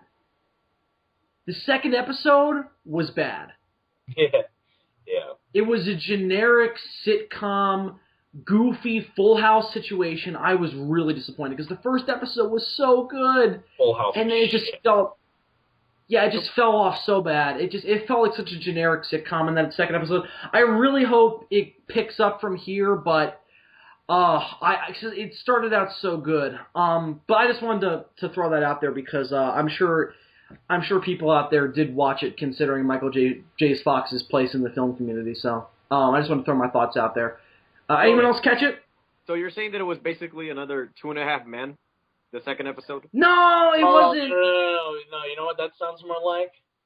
That sounds more like that show, Shit, It's My Dad, that was with William Shatner for a while. Oh, man, was that bad. Yeah, I would say that it was a little bit more like that. Oh, no, God, was that bad. It was just generic sitcom material. It didn't have any flavor. And the other problem is Michael J. Fox wasn't like the focus. So it was just a generic sitcom. It had nothing to do with anything the first episode sets up. So that's the big problem. So Michael J. Fox was not the center of attention on the Michael J. Fox show? Right? Well, it's also confusing because he's not playing a character named Michael J. Fox. It's Michael Henry. So it's like the title is very misleading. So George Lopez got to have a show, but still... Oh, continue. That's something that they've been doing on TV for years. Andy Griffith, anybody, but Yeah. Was his name Andy Griffith on the show? No, his name was Taylor. Andy Taylor. Oh. All right, that's bizarre. I don't know, it was a little weird. I liked it. I liked Agents of S.H.I.E.L.D. more, but now I got 2 shows I'm watching this fall, so that's fucking rare for me. I don't usually watch TV regularly, so now I'm back. I'm back, bitches. Same here. Like Agents of Agents me too, because now I'm hooked on Agents of S.H.I.E.L.D. and the Michael J. Fox show, and we'll see. And maybe I'll go back to 1 if I don't like it. It's funny that it's with thanks to Agents of S.H.I.E.L.D., it's the first time I've ever cared about ABC since One Saturday Morning. The other interesting thing with Agents. Though really, I've never been a big TV fan. I mean, heck, this week I just started watching Breaking Bad season 1 this week. I mean, that's how bad I am with that show. Is genius. Yes, it is. Yeah, I'm planning on starting watching it soon too. The last TV show I was religiously following was Fringe on Fox. I watched it from its pilot episode all the way to its end, earlier. Good. Yeah, I loved Fringe. Yeah. The last one for me was Finding Bigfoot. I mean, that was the last show that I followed regularly, and then I just kind of stopped caring. Let me ask. Yeah, Ever found Bigfoot? I'm not watching the next season. Let me tell you that. Hey, Bill. Yeah, I just lost interest. Hey, Bill. Did they ever find Bigfoot? No. The title is the title is very misleading. They don't find him. Andres, you're the news guy. I think if they found Bigfoot, you would know. Yeah. Oh, yeah. Right. So they've already started their last season. If we haven't heard any Bigfoot news, then of course we already know what happens at the end of the season. It's like that show is like reading a book, but then skipping to the last page. You already know how it ends. Yeah. I'm trying to think the other fiction show before that I followed regularly. Ah, God, it's been so long. What? Game of Thrones? No, I only recently got into Game of Thrones. Well, let me tell you, there's 2 shows that I remember following really religiously, and no, Finding Bigfoot wasn't one of them. There was Destination Truth was one. I love that show. Oh, that was a long time ago for me. Ghost Hunters was one, too, and then as soon as Grant left, I stopped watching it. There was Avatar: The Last Airbender. Oh, yeah, that reminds me. I am currently following Legend of Korra and Beware the Batman. Yeah, right. Let's see. Yeah, I had Avatar: The Last Airbender I watched faithfully. Legend of Korra I am. The Walking Dead I am. Breaking Bad I need to get into. I haven't seen any of it yet, but Yeah, me neither. Let's see. On Showtime there's a show called Shameless that I'm watching faithfully. I fucking love that show. Oh, that reminds me. I followed Dexter season 6. Religiously, all the stuff with Trinity. But I watched the season 7 premiere and I was like, not liking the direction this is taking. But that season of Dexter I would like to put Star Trek: The Next Generation on that list, but since that show's been done since the mid-90s, I don't think I can. But whenever it's I think the difference is different. Yeah, right. So that's why I didn't say Avatar: The Last Airbender. But when it was on, I watched it every single episode. I remember taping the episodes on a VHS and watching them. So yeah, I mean, you see, I followed specific seasons of certain shows. Like season 1 of Lost, I folled religiously. Season 1 and 2 of Lost is genius. And then season 2, I was like, fuck this shit. I lost interest. That's kind of what happened with me and Glee. I religiously watched the first season. But then I saw the first episode of season 2, and I was like, and I stopped watching it ever since. Who the fuck watches Glee? I did, at a certain point. Oh. I mean, the way it was advertising itself, it seemed like the anti-High School Musical at the time. The only thing I don't like about that show, and I've never seen anything from it, is that the only version of "Don't Stop Believin'" they play on the radio anymore is their version. I automatically hate it. Really, I haven't heard that cover. I can tell you what. There was one episode where they featured Akira Ifukube's Godzilla theme from Godzilla vs. Destroyer in it. That made me Are you serious? Wait, what? Yeah, they did. Are you fucking kidding me? Yeah, one of the episodes. I haven't seen it yet, but they used it in one of the episodes of Glee. That made me laugh. But I'm looking for it. I can tell you what. They raped Rocky Horror Picture Show. They did that? If they are going to do their version of Rocky Horror Picture Show, Frankenfurter needs to be played by a skinny-ass white guy. Okay? Who was a fat black girl. It was a fat black girl? No. That seems like the complete opposite. The whole purpose of Frankenfurter is that he's a guy dressed up like a girl. Therefore, making that song, Sweet Transvestite, his first scene he's in, makes sense. Exactly. I was just about to say, what is so hard to understand about Sweet Transvestite? That's like they're intentionally trying to fuck up Rocky Horror Picture Show. You don't fuck up Rocky Horror Picture Show. That is the greatest musical ever made. Are you sure it was a black chick?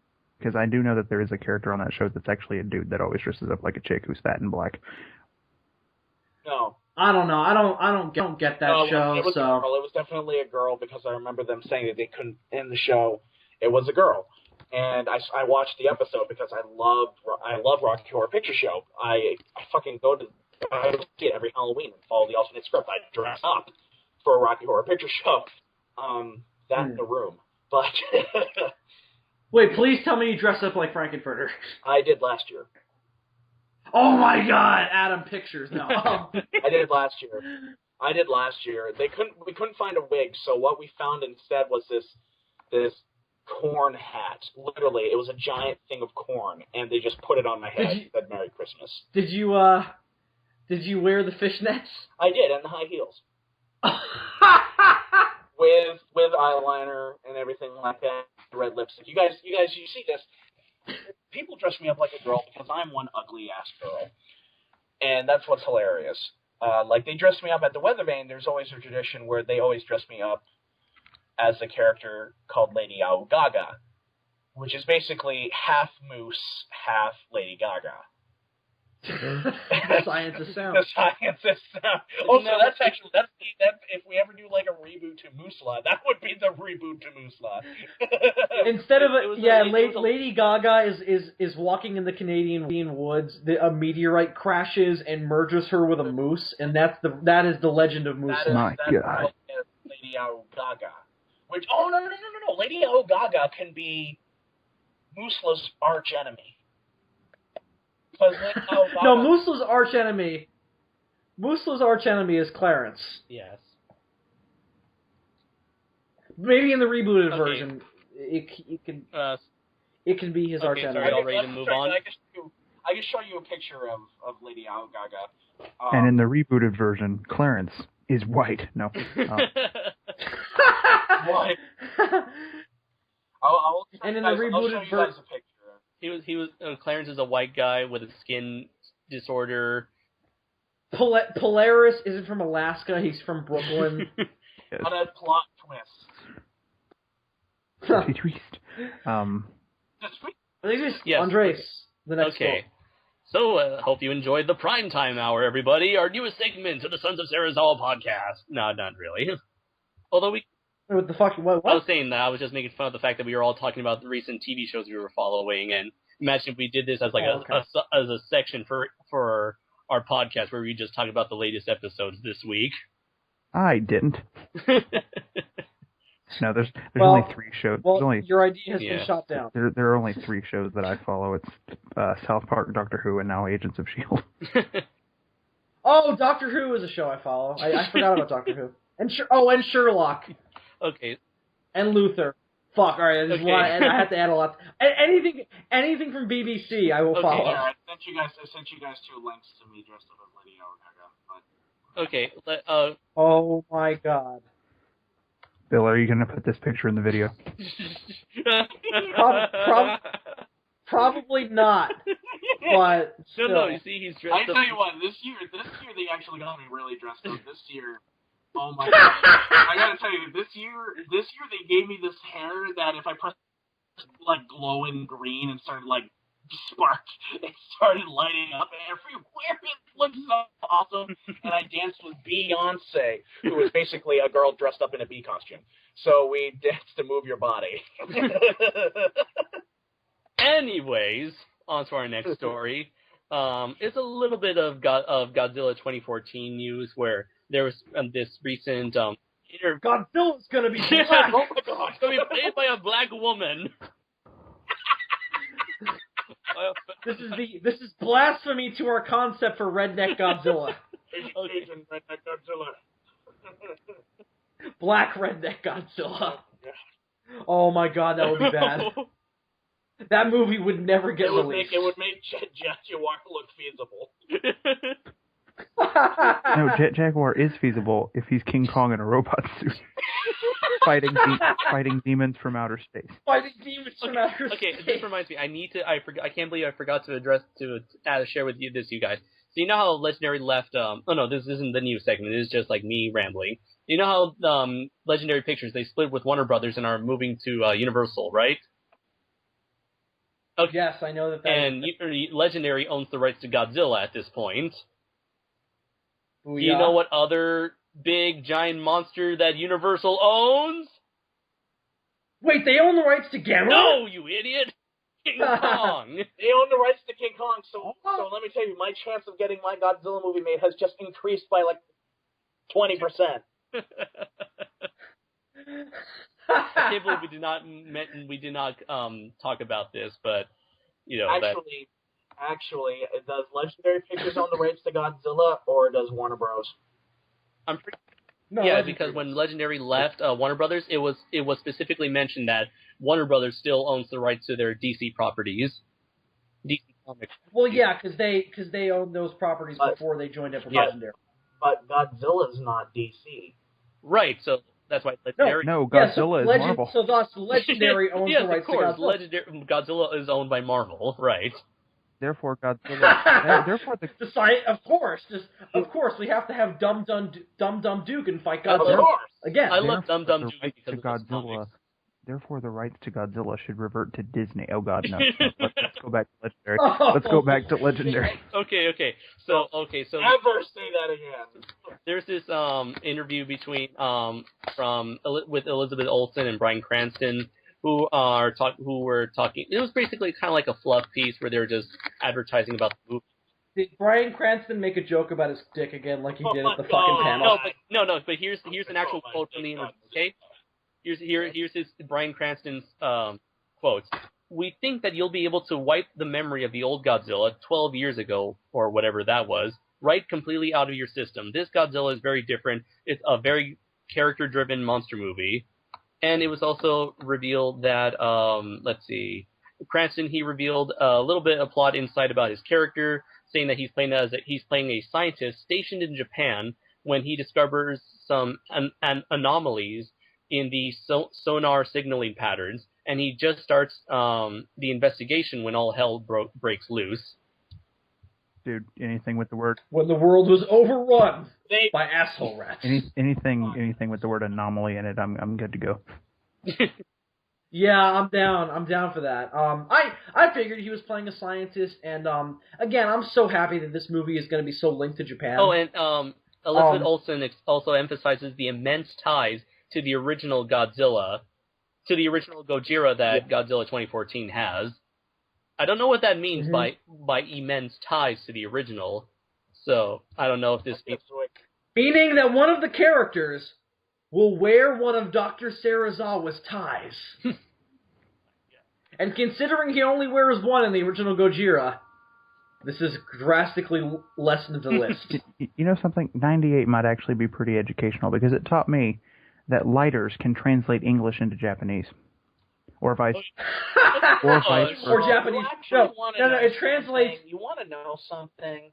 Out of all the scenes on Godzilla 1998, that scene I actually liked.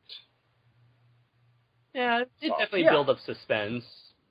That's why Except that lighters can translate French that was the only thing that I never understood. Was like, how did he connect that with Godzilla? And I was like, oh, well, maybe if it was the original Godzilla, maybe it would make sense because a blinding flash of light, lighter, whatever, fire, ship catches on fire. But no, because it's some stupid... Oh, no, it would have been funny if in GMK they reshot that scene and edited in General Tachibana coming in and being like he says Godzilla. And he's like, actually, you didn't see Godzilla, you saw a giant iguana. No, see, somebody needs to make a fan edit of that movie where it's exactly the same. The only thing they do is in that scene, they add that nostalgia critic joke where Gojira translates to nice lighter. I like that joke. Okay, so Yeah. moving. Are everyone ready to move on? Sure. No. Okay. Yes. So once I again, yeah. Go ahead. want to say David. one last thing about Zilla 98. The only thing I liked about that movie was John Reno. Oh God. He Awesome. was badass. Okay. You see the French guy? See the French guy? See the French That guy. was Yes. a French movie. Also, Wait, a badass. let me say A this. badass Frenchman? This does not compute. No. Wait, what isn't Roland Let me say Emmerich this also. French? Roland Emmerich's German. Oh, okay. First off, he's not just He a also- German; he's a gay German. So he would have died during World War II. Wait, what? The science is sound, Adam. All right. No, Roland Emmerich is an openly gay guy, and he lives in Germany. Nazis hated gay people. He would have died. Oh, okay. See the connection there. Yeah. Yeah. Yeah. Again, the science is sound. God, people need to read more history. I learned all I'm my gonna say history something. from Godzilla movies. So, guys, there was Godzilla history. We know that there's intelligent life out there, that we have been invaded by aliens several times. Yeah, we've been invaded by aliens several times, and they all seem to fail at destroying the entire world because we have giant monsters, and for some reason, no alien race has said, maybe we should stay clear of planet Earth because they have giant fucking monsters that can fuck our shit up. So, Yeah, but the problem is all the Right. aliens have giant monsters too. It just turns out that ours are way better. Yeah. so maybe It turns out that ours have one thing that they don't. God. Heart. Listen, you. There's two things you need to know about the Earth. One is me, and the other is Musla. Yes. The better thing about Earth and all these alien races is we have a giant moose I mean, who stands on two legs and fires lightning from his have you antlers. seen that episode of Invaders Zim? Aliens are stretched into these things.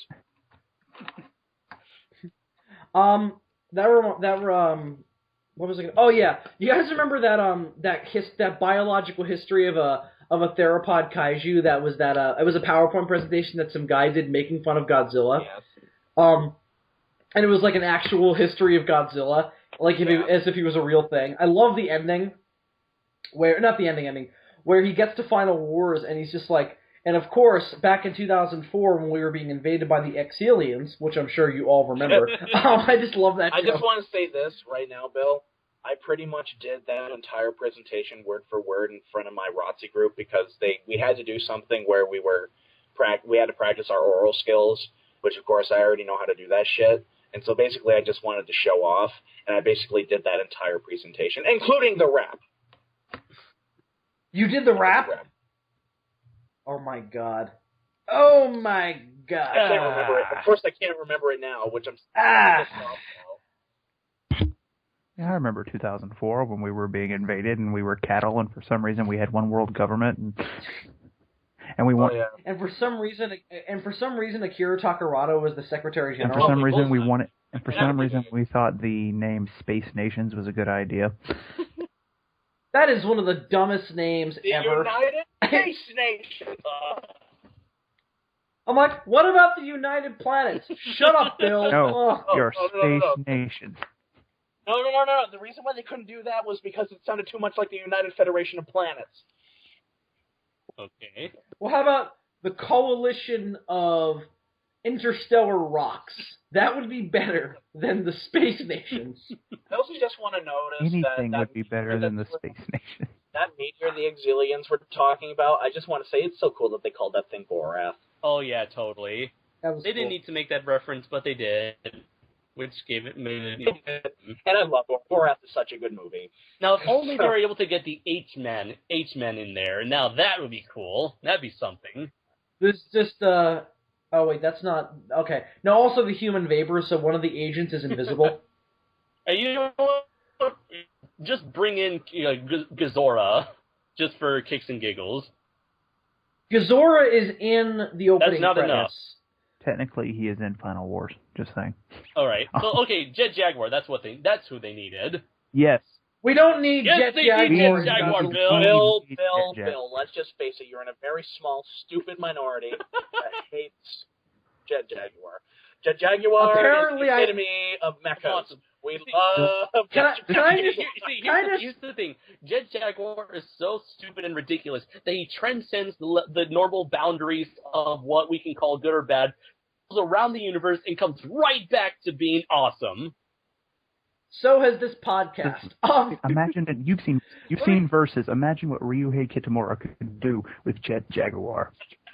And here's could have put him in a leather jacket and with a samurai sword and butcher zombies. Exactly. And let me just say this. Here's the other when I got into what the Exilians want to eat us, which is a very evil, demonic thing to do. So technically, he would be fighting demons from outer space.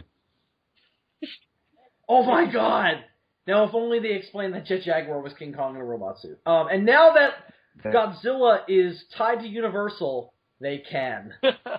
They can do a legit remake of King Kong and the Demons from Outer Space. And speaking of Universal, we come back to Jurassic World news, where... Wait, I have one last thing. I have one last thing to say. One last thing to say about the last story. When I got into the YouTube Godzilla community, I never thought that I would be in the minority in terms of people's feelings on Godzilla versus Megalon. No. It's alright because I guess I'm in the minority when it comes to Godzilla versus the Sea Monster. I'm like one of the few people who likes that movie. I like Godzilla versus the Sea Monster. Let me tell you what sucks is when you're in the minority for Godzilla versus Hedorah, because so many people fucking hate that movie, and I love it to death. See, here's the thing, Bill. I'm totally with you when it comes to Megalon.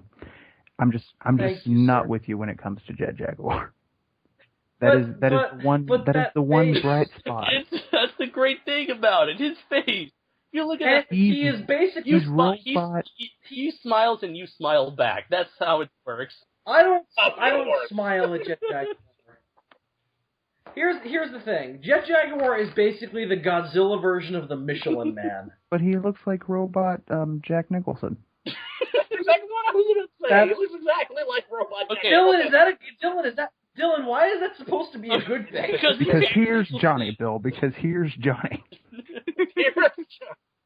Here's Johnny. Bill, on your birthday, what? I'm going to show up to your house dressed as Jet Jaguar and just jump out of your birthday cake and do a bunch of karate moves. Oh, good. Yay, thanks. I just sent you. And you're going to start singing. You're going to start singing peanut butter jelly time, peanut butter jelly time, peanut butter jelly, peanut butter jelly. No, you start singing the Jet Jaguar song. Bill, did you receive the picture I just sent? I did not.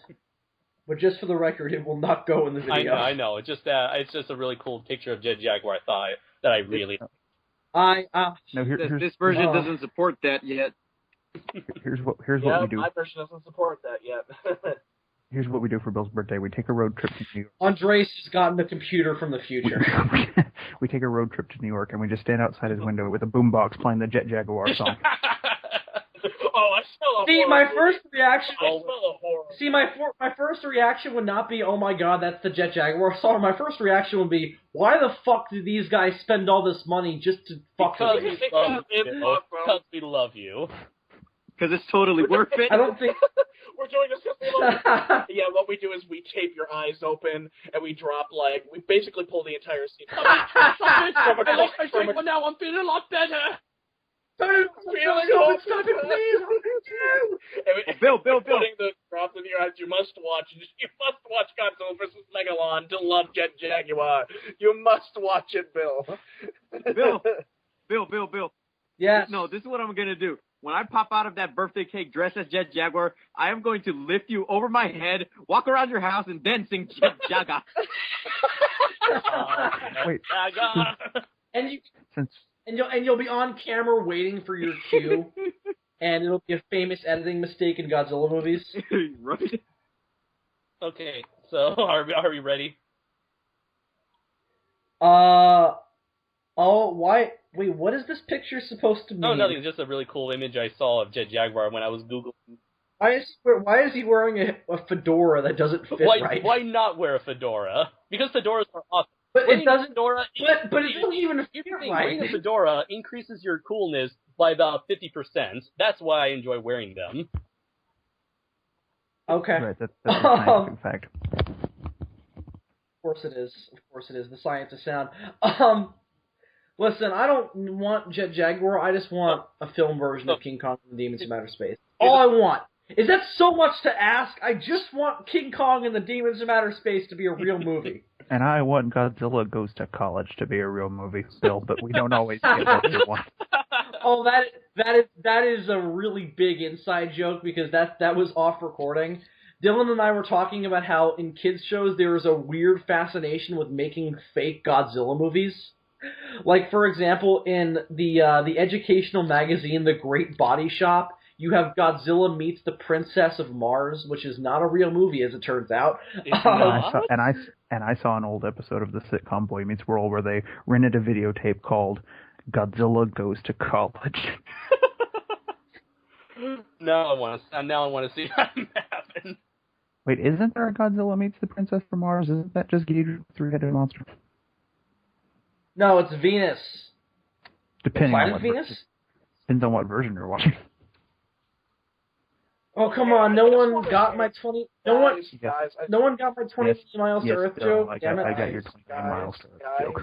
Guys, why the hell when I type up Godzilla vs. Megalon Jet Jaguar song and I'm watching the video, one of the videos next to it is the Dark Knight Rises soundtrack rooftop flight back to the Backtape soundtrack. Because Jet Jaguar is awesome. Because Hans Zimmer did a Because Jet Jaguar. First movie. Because Jet Jaguar looks like Jack Nicholson, and Jack Nicholson played the Joker. In the Joker. Okay. Oh my God, guys, my mind officially blown. Like in Scanners blown. Like in Scanners. Andres. Yes.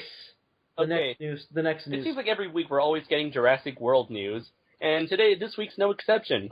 For today, a while ago, there was announced that there were very strong rumors that this actress named Bryce Dallas Howard was casted for Jurassic World. For those who don't know, Bryce Dallas Howard is the daughter of director and actor Ron Howard, and she was Gwen Stacy in Spider-Man 3. She was John Connor's wife in Terminator Salvation. And she was the character Victoria in the first 3 Twilight films, and she was also in. Oh yay! Such a great list of films. What's the word? Such a great list of cinematic appearances. Yeah. Well, Spider-Man 3, the Twilight movies, and Terminator Salvation. Not to give her credit, okay? She was a decent Gwen Stacy, okay? She at least looked like Gwen Stacy. Oh my god! Andre! She was blonde. You guys never do this because you will get the funniest combination ever. I was listening to some of the Fog soundtrack as background music, and I forgot that I muted YouTube, and I was watching Jet Jaguar walking around, and the Fog music was playing, and just try it, like that link that I sent you, and then watch that Jet Jaguar of him walking with the kid on his shoulder. It's like Jet Jaguar is trying to come out of your computer and kill you. The look on his face is just so crazy, because everybody else is like smiling, having a good time. I mean, he just looks like he's about to go on a freaking rage and kill everybody. He is going to open up a can of Psychopath on their ass. Well, the world is saved. Off to kill some teenagers. Guys. You know what else is? We now have a new kaiju to add to our list of kaiju. We have Redneck Godzilla, and he will battle serial killer Jet Jaguar. Yes. Yeah. Whose mind is more fucked up? Evil serial killer Jet Jaguar or fucked up Gamera? Fucked up Gamera. Psychopath Jet Jaguar versus the fucked up Gamera. You know that. And if you think we could get away with copyrighting the fucked up Gamera? It'll be parodies. Technically, yes. We can copyright the fucked up Gamera. This is seriously like the creepiest thing ever. It is so funny. It is so freaking funny. You know what else is great, you guys? Sitting there saying, "I'm about to kill you guys." You know. Listen, everyone, you're about to die. That's exactly what he looks like. But before that, we're gonna dance. Jet Jaguar. Guys, when we go to Gfest, we should just do like a walk montage of us just walking to the Jet Jaguar song. We'll bring a boombox. No, I was actually thinking like if I was sharing this with Dylan that if we were to ever, all go to Gfest together, we need to like record our journey to Gfest and record like everything that happens there. To a shitty road trip movie. And then like it'll be called SOS. I forgot the title I shared with Dylan. It was like, oh yeah, it was like SOS, the Gfest experience. And I was thinking, giant fans all out attack. And the whole movie is just my Jeep just like on the side of the road with smoke coming out of it, and we're just screaming for help. And the subplot is just it's gonna be like me and David like on our own journey. What's that? What's that? You guys are going to White Castle, and we're dealing with car trouble. What's that one movie? Then we run into a movie where the guy's walking through the desert, and that's literally all that happens, like the entire movie. Jerry. That's what our road trip's gonna be like. That's what our road trip's gonna be like, but without the desert. Oh, we're off on the road to Rhode Island. Oh, wait, no. Since we're called the Sons of Serizawa, we have to go to Gfest wearing eye patches and lab coats. Yes. Yes! Guys, I was talking to Dylan. I can rock a lab coat. Guys, I was talking to Dylan about this last night, and I have seriously looked into booking tickets for Gfest. Epic. Me too. So I will definitely be there this year. I just need to convince my family to let me go to Chicago with a bunch of people that I've never met in real life. Well, here's the thing, Andres, I can promise you one thing: that you are not a 40-year-old pedophile. Well, I can't promise you that, but I can promise you that I will wear pants when you meet me. Oh, okay. Well, I can also say I might have an excuse because I plan on taking two people that really want to go to Gfest with me in this area, and I know them quite well. So I might just wind up just taking them with me up to Gfest. We might just wind up sleeping in the car, but to save a couple $100. Just get a hotel. Because that's a couple $100 out of our pocket, man. Imagine if we do like what that guy with the glasses gang do, where they just have crossovers in a hotel. I'm gonna get a hotel, but I mean my Jeep has leather seats, so I would probably be okay sleeping in there. But I just want to take a shower. I mean, Gfest is how many days is Gfest?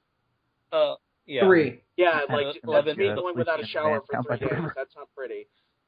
Adam, you're going to be sleeping in a van down by the river. Yeah. I have been making that reference all week at school because we got yelled at by our principal about drugs and stuff like that, and I shouted from the audience, "Or else you're going to live in a van down by the river." Adam, what do you plan to do with your life? That's what I always. Down by the river. So Adam, what do you want to do with your life? Live in a van down by the river. They're wrong. Instead, you're going to be living in a van down by the river. Well, you'll have plenty of time to live in a van down by the river when you're living in a van down by the river. Van, soy ass hombre. Phil, you're from New York. Why don't you know your SNL references? Motivational. I don't watch Saturday Night Live. 35 años. Neither do I. You know why? Because I'm here right now. Force. I'm taco. Yeah, I'm eating taco in Mexico. We're gonna end up 35 years old, divorced, living on a string of steady diet of government cheese while living in a van down by the river.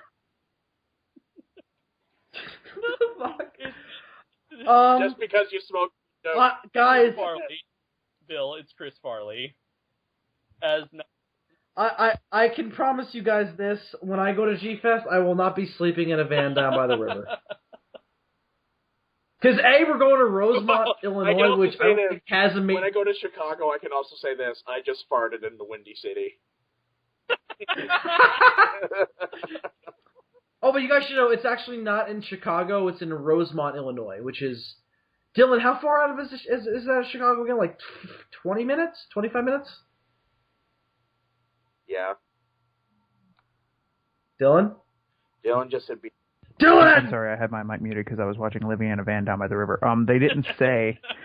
You fucking asshole. They didn't say how far away from Chicago it is. I thought we figured this no, out. all it says, all the Wikipedia page says is that it's immediately northwest, I think. North. We're going north. By northwest. By northwest. Oh, I love that. Adam, internet high five. Hold on, David, will you be attending Gfest this year? according to the totally reliable Wikipedia,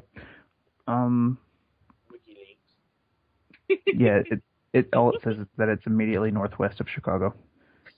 So, does immediately northwest mean like you just turn northwest and there it is? Yes, Bill, that is exactly what it means. All right, let's turn northwest. Oh my God, we're here.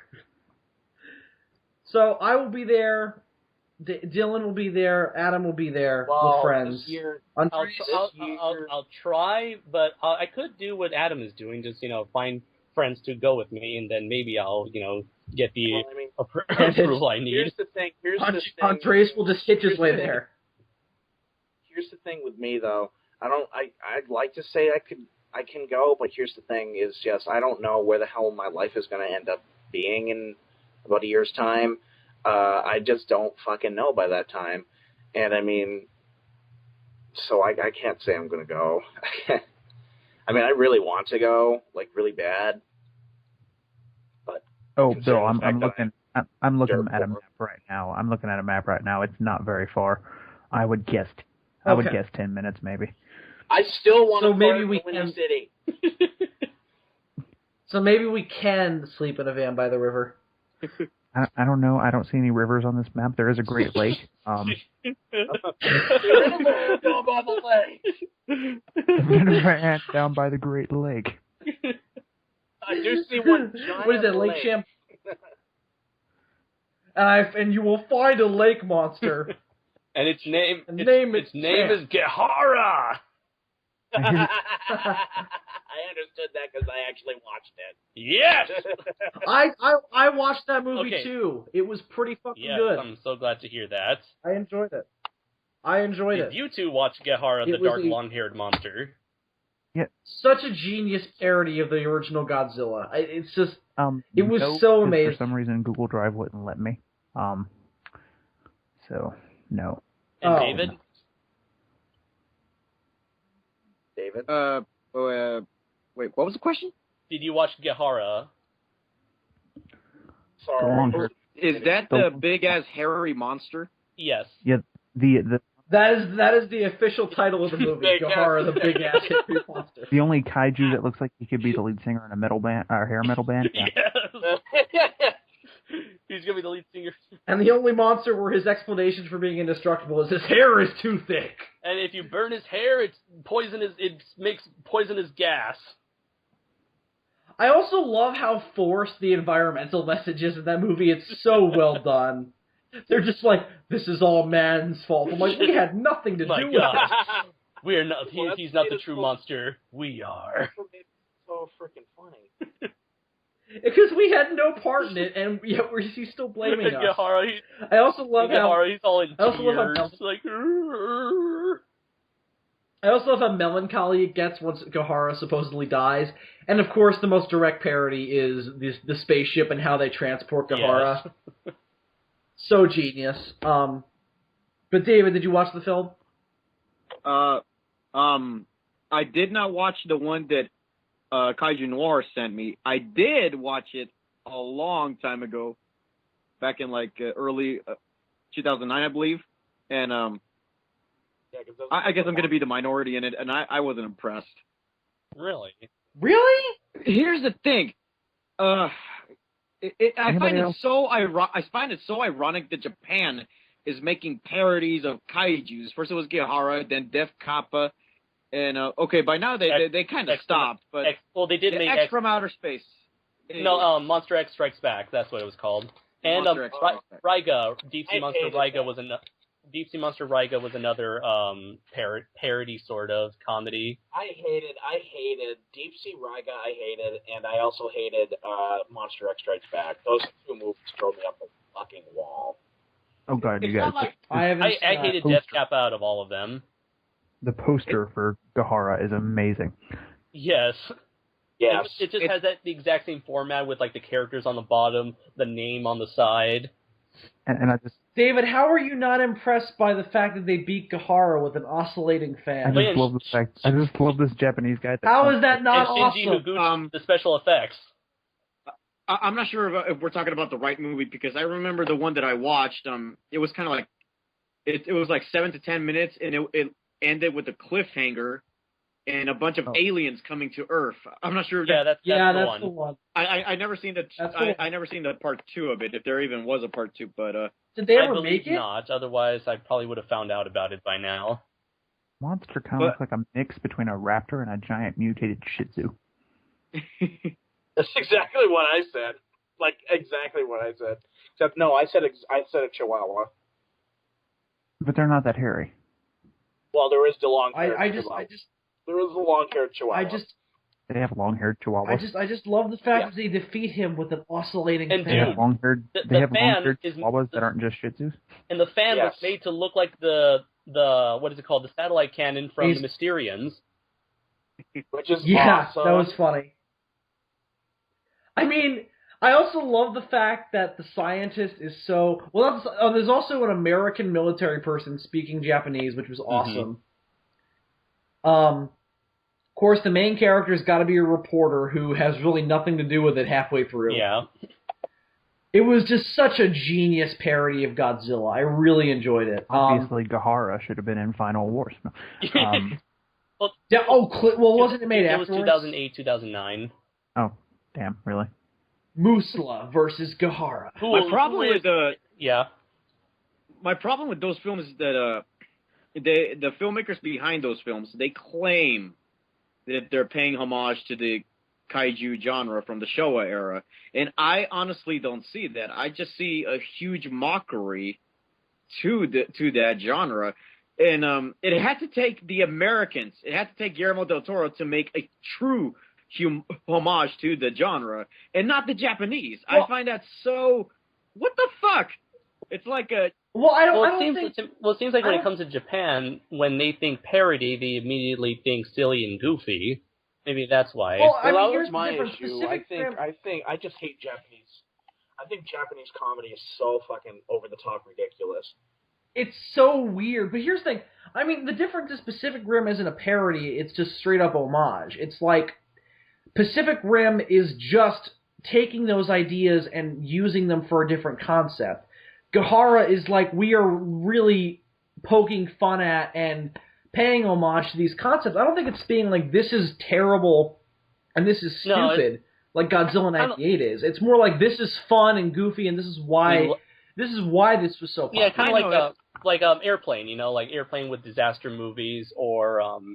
with Airplane, it was intended to be like a parody of that in a humoristic tone, but the filmmakers behind Gihara was meant to be like that, Dave. Was it? Yeah, I really saw. It was not meant to. See, Death Kappa. Sorry to interrupt you, David, but Death Kappa, that was advertised as a true monk kaiju film, but it turned out to be a stupid, mean-spirited parody. Now, the way you feel about Gahara right now, that's how I feel about Death Kappa. I have no interest in seeing Death Kappa for one reason. It's too fucking expensive. Really? The Blu-rays have sold out already? The Blu-ray at my local FYE was like $25. I'm like, I'm not paying that money for a fucking kaiju parody. Let's see. I can get Godzilla 2000 for $9. I'm just going to go get that. Let's see. I'm going to see if I have it so I can email it to you guys. Anyways, as I was saying before, I was rudely interrupted. Sorry. All right. Okay. Kill him, David. Kill him. No. Maybe later. You have access Spare me, to Master. Maybe later, because I actually feel like talking now. You got me hyped up. Kalima. Okay. Talk, David. Oh, now he feels like talk. Gihara may seem like like that, but from my eye, I kind of don't see it any different from any of the other kaiju parodies out there. And filmmakers did have their hearts in the right place. The problem is the presentation wasn't in the right place. For the longest time, I wanted Japan to actually make a true homage to the Showa kaiju genre with an actual legitimate, loving, caring film that speaks out admiration and love to the genre. And this is where Monster X Strikes Back disappointed me, because I thought it was a legit reboot of the character Gulala and the character getting its own actual, good movie for once. And it turned out to be a parody of that. And I think that's the difference. It's like, Gahara is not supposed to be taken serious. And Dave, I think what you're referring to is more what Pacific Rim did, where it's not making fun of those tropes, it's just using those tropes and celebrating those tropes. Yeah. Like, Gahara is more like, it doesn't make sense, but it's fun. Like, the scientist blaming mankind for the destruction of Gahara is so irrational and illogical that it's funny, because man had nothing to do with it. But it's it's poking fun at, but also celebrating those old tropes. But it is saying why they don't make sense. I think with Pacific Rim, it was more like, we're not making fun of it, we're just using it and celebrating it. Right. It's kind of the same thing that because Pacific Rim is kind of like the Indiana Jones of kaiju movies. Because Indiana Jones was celebrating the old 30s serials, and in the same vein, Pacific Rim is kind of celebrating the crazy, over-the-top show of Godzilla and Kaiju stuff. Right. Toho science fiction. Well, I'm not specifically targeting Gahara for being like the embodiment of, of all these Kaiju parodies. I'm just saying that I see it as another one of those. And I've gotten up to the point where I'm like, enough. Just actually make a true homage to the kaiju genre. Don't just treat it as a parody. Yeah. I mean, Gahara is... Yeah, I agree. It can be that. That's right. My problem is, if you're going to keep doing that, then why don't you just waste your money on an actual, true homage to the genre? And, of course, they did that with Pacific Rim, and I'm fine with that by now. Well, they did. It stopped being funny. Uh-huh. Well, and my problem is that Japan is not even celebrating that. Just like I've always had the problem that Japan never made an actual crossover between anime and kaijus. I mean, you actually had anime kaijus, but not actual kaijus like Godzilla, Gamera, Rodan, those type of kaijus. Pacific Rim had to do that too. Like, you see where I'm going with this? I think so. Yeah. I mean, it seems to me that you want Japan to create more like kaiju material in the vein of Pacific Rim, as opposed to doing other stuff with it, such as parodies or whatnot. It's not. What Dave is referring to is paying homage to the genre and is doing something like Pacific Rim, where it's using those tropes to tell a new story, as opposed to something like Gahara or Monster X Strikes Back, where it is like it's just making fun of those tropes. It's not an actual tried and true kaiju movie. It's just using those old tropes and saying, here's why they don't make sense and why they're funny. And I think that to a certain I think you can only make that joke so many times until it stops being funny. Yeah, although I do. And I'm sorry. Yeah. I do. No, go ahead. I'm done. In one of my film classes, we were discussing certain genres and how popular genres go through certain phases. Where at first they start out with the at the beginning time where it's like they're kind of like working out the kinks, and it becomes really big. And then by the time it becomes very big, they start getting it very experimental with the genre. And at that point, then they start going up. When the genre starts to become less popular, then you start experimenting with it for some more and start doing other things with it until eventually there's nothing left you can do with the genre. And I think that's what may have happened with the kaiju genre in Japan, where they have become overexposed to it thanks to, companies like Toho providing constant Godzilla movies every single year, that I think maybe the population just simply got tired of kaiju films and decided, the best way to work with this dying, overplayed genre was to experiment with it.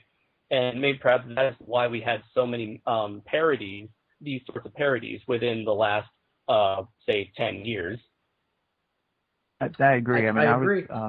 Recently listened to David Callett's commentary for Ghidra. And that he talks about, especially in the 60s, you know, he basically says that Toho was a factory. They were pumping these things out like crazy. Like in like the span of 4 years, they made 8 of these movies. 64 was the epitome of the Toho science fiction era because they made Mothra vs. Godzilla. 2 Godzilla movies. Yeah, they made Mothra vs. Godzilla, Ghidorah vs. the Three-Headed Monster, and Dogora the Space Monster. Exactly. It was like over a 4-year span, they make 8 of these movies. Yep. And then in 65, you had Frankenstein Conquers the World, and you had Astro Monster. And then in 66 was a huge year. You had fucking Gamera vs. Barugan. You had King Kong. 66 was a huge King Kong year. Escapes, War of the Gargantuas, fucking Godzilla vs. the Sea Monster. It was and I think that wasn't that the first year that there was a Daimajin movie. Yeah, that was. Yeah, that so was and then you had the first Daimajin. I mean, people always think of the 90s where there's like a Godzilla movie per year, but then you look at the 60s and it's like because they had all these other things that they were making besides just Godzilla movies, and it was like all like 2 or 3 a year on like a slow year. and that's just Toho, you know. You got to consider the competition.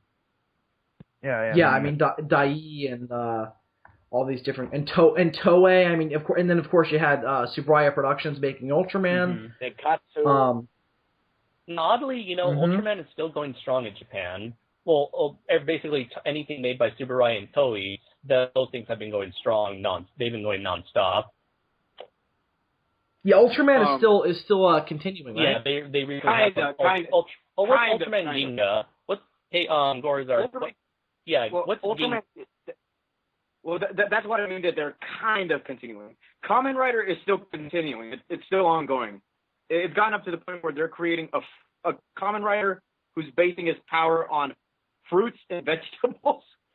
Wasn't the last guy based on...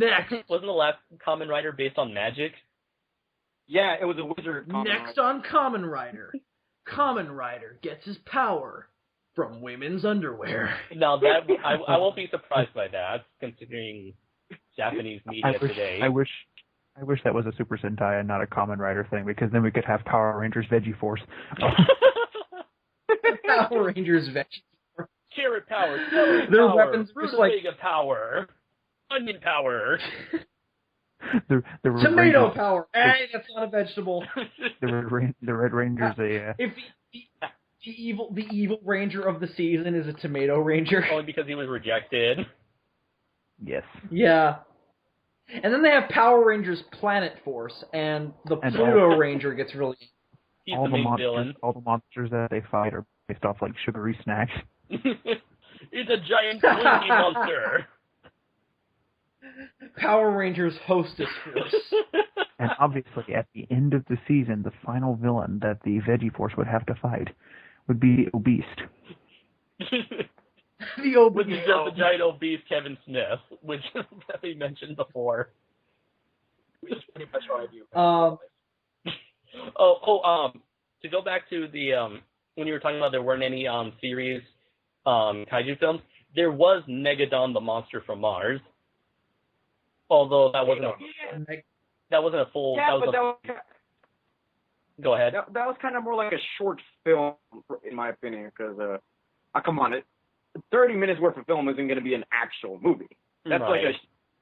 like a short film you submit to a film festival, and it took 5 years to make it because it was all CG based. Yeah, but you got to give them props for getting the English voice actor for Goku to do the main character's voice. Right. What? I do give props for the CG. Did he do a lot of screaming? Beautiful. What was that? I said I give them props for the CG because the CG is beautiful, but the soundtrack is what? The soundtrack sounds like it came from an 8-bit video game. Oh, it did kind of sound like very video. It did sound video gamey, like had like that synthesized score. Well, I think a lot of these independent kaiju films relied on synthesized scores, probably due to budget. Yeah, but Negadon is really like this homage to the kaiju and tokusatsu films and shows from the 60s and 70s. Oh, definitely, especially when they invented a new program that allowed the film to have that grainy look, an old, worn, and torn, grainy look. I think they called it like Showa something, like Showa number, like Showa 65 or something. Cool. Well, yeah, All right, well, we were Andres, talking how about many more Ultraman stories Geek do you have? Wait, was that? Andres, how many more stories? How many more stories do you have? I just have one more. All right, let's go for it. Okay, so it was announced right after, surprisingly, right after the premiere of Marvel's Agents of S.H.I.E.L.D. It was Warner Brothers announced that they plan on making a crime drama on Fox called Gotham, which is based on the DC Comics Batman property, that focuses on the Gotham police force before Batman showed up. It's sort of going to be sort of like an origin story for Commissioner Gordon. Whether or not this will actually be connected to the Batman in the upcoming Superman Batman movie, it has not been revealed. Wasn't this so funny that they happened to announce this only moments after Agents of S.H.I.E.L.D. did huge numbers in terms of ratings? What a coincidence! That's some crazy coincidence right there. I mean, it's almost like they wanted to emulate their success. Almost. DC's Agents of Gotham. Despite my snarkiness, I think this is a decent idea. I saw a post on Facebook that I didn't really agree with. Someone saying that it's pointless to do a story in Gotham City without Batman. And I don't agree at all because, I mean, of course Batman is the central focus of Gotham City, but I mean, there's so many other interesting people and characters in Gotham that are not connected to Batman, or at least don't have to be, that can have interesting stories told about them. And I think Jim Gordon is one of those characters. I mean, you look at Batman Year One, that's his story. It has very little to do with Batman. And Bryan Cranston plays an amazing fucking Jim Gordon in that movie. And I think that book and that movie are the epitome of why this show could work. The only problem they're going to run into is Smallville syndrome. Oh, and that is doing all of the big gun villains before the superhero shows up. Smallville did every single major and obscure Superman villain before Clark Kent even becomes Superman. How does that make sense? Yeah. Well, luckily, they had Clark Kent in that show, but here Batman's not going to be in it at all. And since Batman... No, he has no relation whatsoever. Yeah, it's all about Jim Gordon. Yeah. It's before Bruce Wayne returns from his travels overseas. Mm-hmm. Maybe there's just... The one villain that they can really get away with doing is the Red Hood, and I'm not talking about Jason Todd Red Hood. I'm talking about Red Hood that turns into Joker Red Hood. Oh, yeah, that could work. Although I think Red Hood. I think they'll do like the Maroni and the Maroni, like the Italian mobs, like Sal Maroni, the crime family. Yeah. They can do the gang related ones, and then just they can do the gang related villains. You could also get away with the Penguin in that same way. Yeah, maybe Black Mask and because the Penguin is someone who. I think that the big books that they should look to for inspiration are Year One, Batman: The Long Halloween, and then Batman: Dark Victory, because those books are all about Gotham's transformation post Batman's first appearance from a really big crime family city into a big super criminal city. And I think that the show should be a lot more about what Gotham was like before you had people like the Joker and Mr. Freeze and Killer Croc. It's people like like the Falcones, like the Maronis, these different crime families. And let's get someone that looks like Falcone from the book because he has an awesome design in the book. So that could be cool. I think that's where it should focus. It shouldn't try to put in the villains just because they're popular. And again, that's the problem that Smallville ran into was that it did all these villains in order to keep the show going, but it stopped making sense and it kind of became boring because we couldn't have Superman. No, it's interesting that you bring up Smallville because even though this is a DC property, it's actually going to be on Fox instead of the CW, which is where weird. Yeah, which is where like shows such as Arrow, Birds of Prey, and Smallville have taken place. And also the new Wonder Woman TV show is going to be on Diana. Oh, really? I thought it was going to be called like Amazon or something. I think it's either going to be called Diana or Themyscira. I'm not sure. But they are doing a Wonder Woman origin TV show. Oh yeah, I think they're also they're doing a Wonder Woman show now.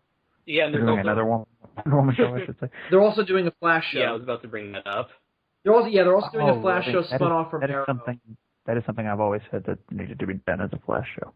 There was one. They did it. Yeah. It was terrible. Really? Well, I haven't seen it myself. I only saw like a clip of it on YouTube, and it kind of had like that Tim Burton Batman feel to it, like especially the music. Yeah. I mean that's. Sets. Yeah, let me specify. Yeah, I mean that's a good Flash show. They did get Mark Hamill as the Trickster. That's the only thing they need to keep from the original is Mark Hamill as the Trickster. You don't need to keep anything else. I don't know. I think this is a good idea.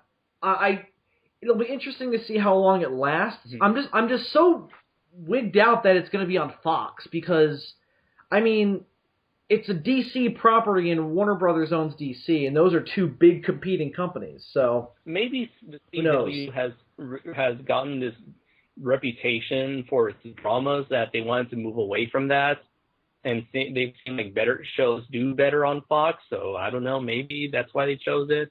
Maybe there's some sort of agreement. Yeah, but Warner Brothers. Maybe there's like some sort of agreement where, hey, we'll put our property on your channel, and then you'll put your property on our program on our channel. But the weird thing is that this will probably mean there's no chance that we're going to get a lot of DC villains in the series. Like, we might get the Falcones, we might get the Maronis, but we definitely won't get stuff like the Joker or Penguin or any of the big guns because I doubt Warner Brothers will let those go. And of course, definitely no Batman. Unless they go the Red Hood route like I was talking about, but then that's still not technically Joker. Technically. But there was also more Red Hoods before Jack Napier put on the costume. So yeah. But I don't know. It's an interesting thing to think about. The only possible problem or concern I have is it's obvious to us where they got the idea to do this. I hope they don't try to rip off Agents of S.H.I.E.L.D.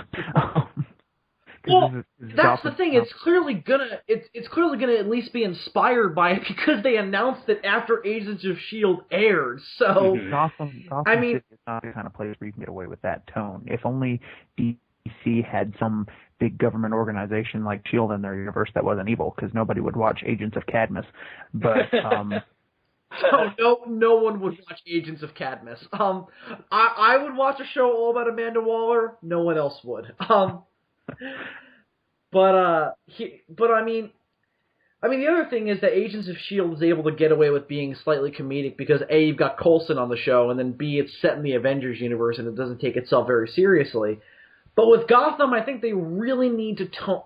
Gotham should be toned like the TV show Luther. You know, it should be dark, fucked up criminals, and Jim Gordon is our John Luther. He's a detective, he's really good at his job, and he's dealing with a lot of personal bullshit. That should be the tone, and I'm just really... It really shouldn't have any ties to a superhero show because it should just be a crime drama set in a superhero world. Right, yeah. I just realized. After they rebooted the comics in the 80s and reestablished the history of the DC universe, they did establish that the original, like the very first, the Alan Scott Green Lantern was the superhero of Gotham City before Batman. So, wait, what? Yeah, it wasn't the Alan Scott Lantern in Gotham City before Batman. No, see, if you were going to have another... I don't remember, because I don't... Yeah, it was I'm not terribly familiar with... I'm not terribly familiar with early post-crisis. Yeah, if you were going to have another superhero in Gotham before Batman showed up, I wouldn't want it to be him. I would want it to be the Grey Ghost. Yes. That would be amazing. Either the Grey Ghost or like that would make the most sense. Played by Adam West. Played by Adam West. I don't know. It's a good idea. Interesting to see where it goes. So I just looked it up. Alan Scott, the Golden Age Green Lantern, was depicted living in Gotham as its superhero. Batman, Bruce Wayne was like a young kid. Right. I mean, it's also interesting because pre-Crisis, the origin for Batman was fucking weird because, according to pre-Crisis history of Batman, Batman became Robin before he became Batman. I think I may have read that somewhere. That when Bruce Wayne was a teenager, he put on a Robin costume and was trained by the world's greatest detective and fought crime in, like, the Midwest where he teamed up with Superboy. It was weird. It was fucking weird. He went through his emo phase and became Batman. Pretty much. And never got out of it. And he stayed that way for the rest of his life, even as an old man. Were dead. My parents are dead. Well, that's what happened to Dick Grayson. No, Dick Grayson would be the emo. Batman would be just straight up goth. Hey, man. Batman is just a lost cause. Goth isn't a style, it's a way of life. I honestly don't think that this Gotham TV series or Justice League is going to happen because here's the difference between Marvel and Warner Brothers. Marvel planned their shit. Warner Brothers is just trying to jock off Marvel's success. They never planned their stuff. This is why I think they're trying to shared universe, starting with Man of Steel, is starting to turn out sloppy. Interestingly enough, that sometimes feels like the same difference between Marvel and DC Comics. Well, I mean, it's just when it comes to handling their comic books properties and having their writers constantly giving up and leaving the stories. Yeah, I would agree with that. DC is fucked in every medium right now. I mean, it's just insane. The problem with DC is having right now, and this is the biggest example of it, is they're just trying to constantly play catch up. Every single idea they put forward is just so rushed and fucking just dumb because, like, okay, so Marvel does the Avengers, third highest grossing movie of all time. Justice League, that's gonna be a thing. That's gonna be a thing soon. Supposedly. We'll see. Agents of S.H.I.E.L.D. does well. Gotham TV show, all about Jim Gordon, no superheroes because Agents of S.H.I.E.L.D. didn't have superheroes in it. So no superheroes. It's just DC needs to separate, and Marvel is doing well, but DC needs to separate themselves from Marvel and just focus on their own shit. And just be like, okay, fuck Marvel, let's plan out our own strategy. I think DC, and I think DC should parlay a little bit more of their budget into video game medium because they do well in video games. Yeah. Yeah, I mean, they're killing Marvel in terms of video games, but I mean, even then, that's not really enough. I mean, the Batman Arkham games are amazing, but it's like that's all they've got right now. It's just that's the only place they're beating Marvel. And I think could I ever get a Superman video game with a good playing mechanic? Is that too much to ask? Apparently so. Is it too much to ask? Is that the thing? Apparently, flying characters. I don't want to. Just like I don't want to fly through. I don't want to spend the entire game flying through rings. Okay. Dylan, fuck you. I do. I want to spend the Superman game flying through rings. That's fun. Well, then go download the simulator and play Superman 64 because that's not what we need now. It's the game we do. Anyway, it's the game we do not deserve, and it's certainly not the game we need. Definitely not. Anyway, boys. It's 2.5. We're 2.5 hours into the episode, so I think we've got plenty of material for a full episode here. So I think we're going to wrap up in a few minutes. Before we do, though, I want to put out some advertisements for our little group here, and also some thank yous. I just want to thank all the great folks over at Toho Nation who have been producing memes based on some of our jokes.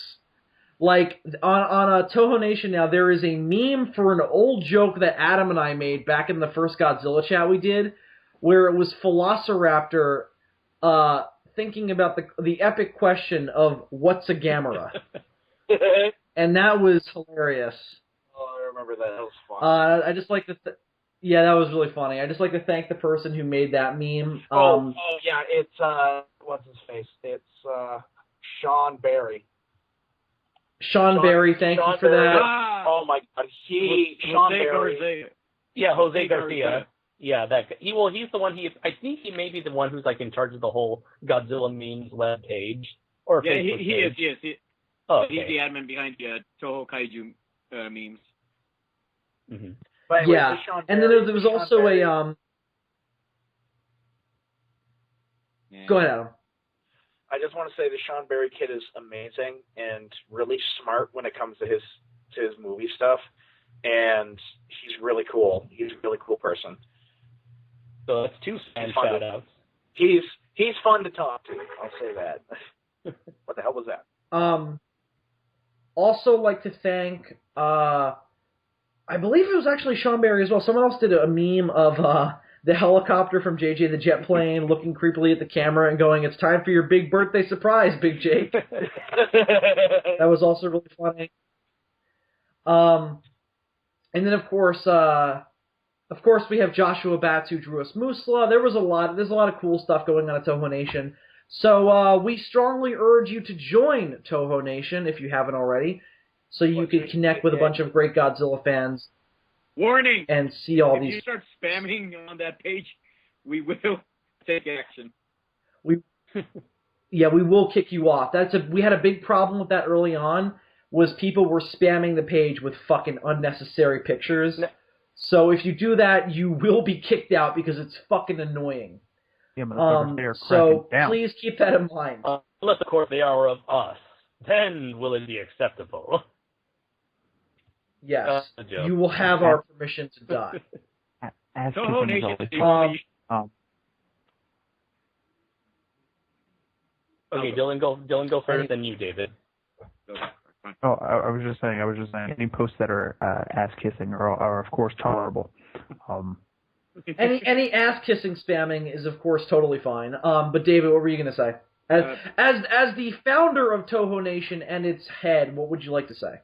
Well, I just wanted to put this out there. It's nothing really informative, but Toho Nation is the only kaiju tokusatsu, basically nerd related page on Facebook that I am joined because I'm the administrator behind that. I'm responsible behind that monster, and two, I left all of the other kaiju pages I was on before, like Toho Kaiju Nation, the Legendary Pictures Godzilla page, and that Get Akira Takarada to Join Godzilla 2014 pages.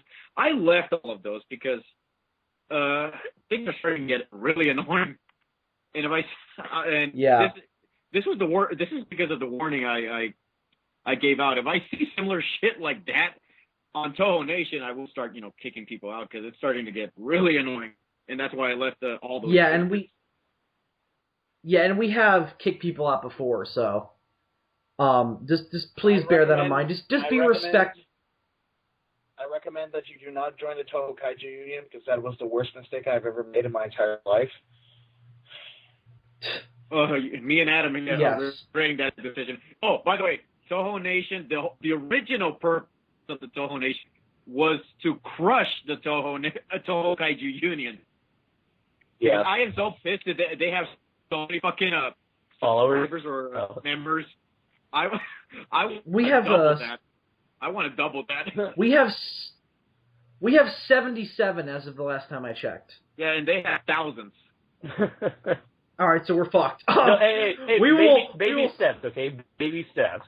Eventually, we will become the most dominating organization amongst the Godzilla community. You know what I love? It's such a one-sided debate, too, because they probably have no idea we exist. Yeah, I guess.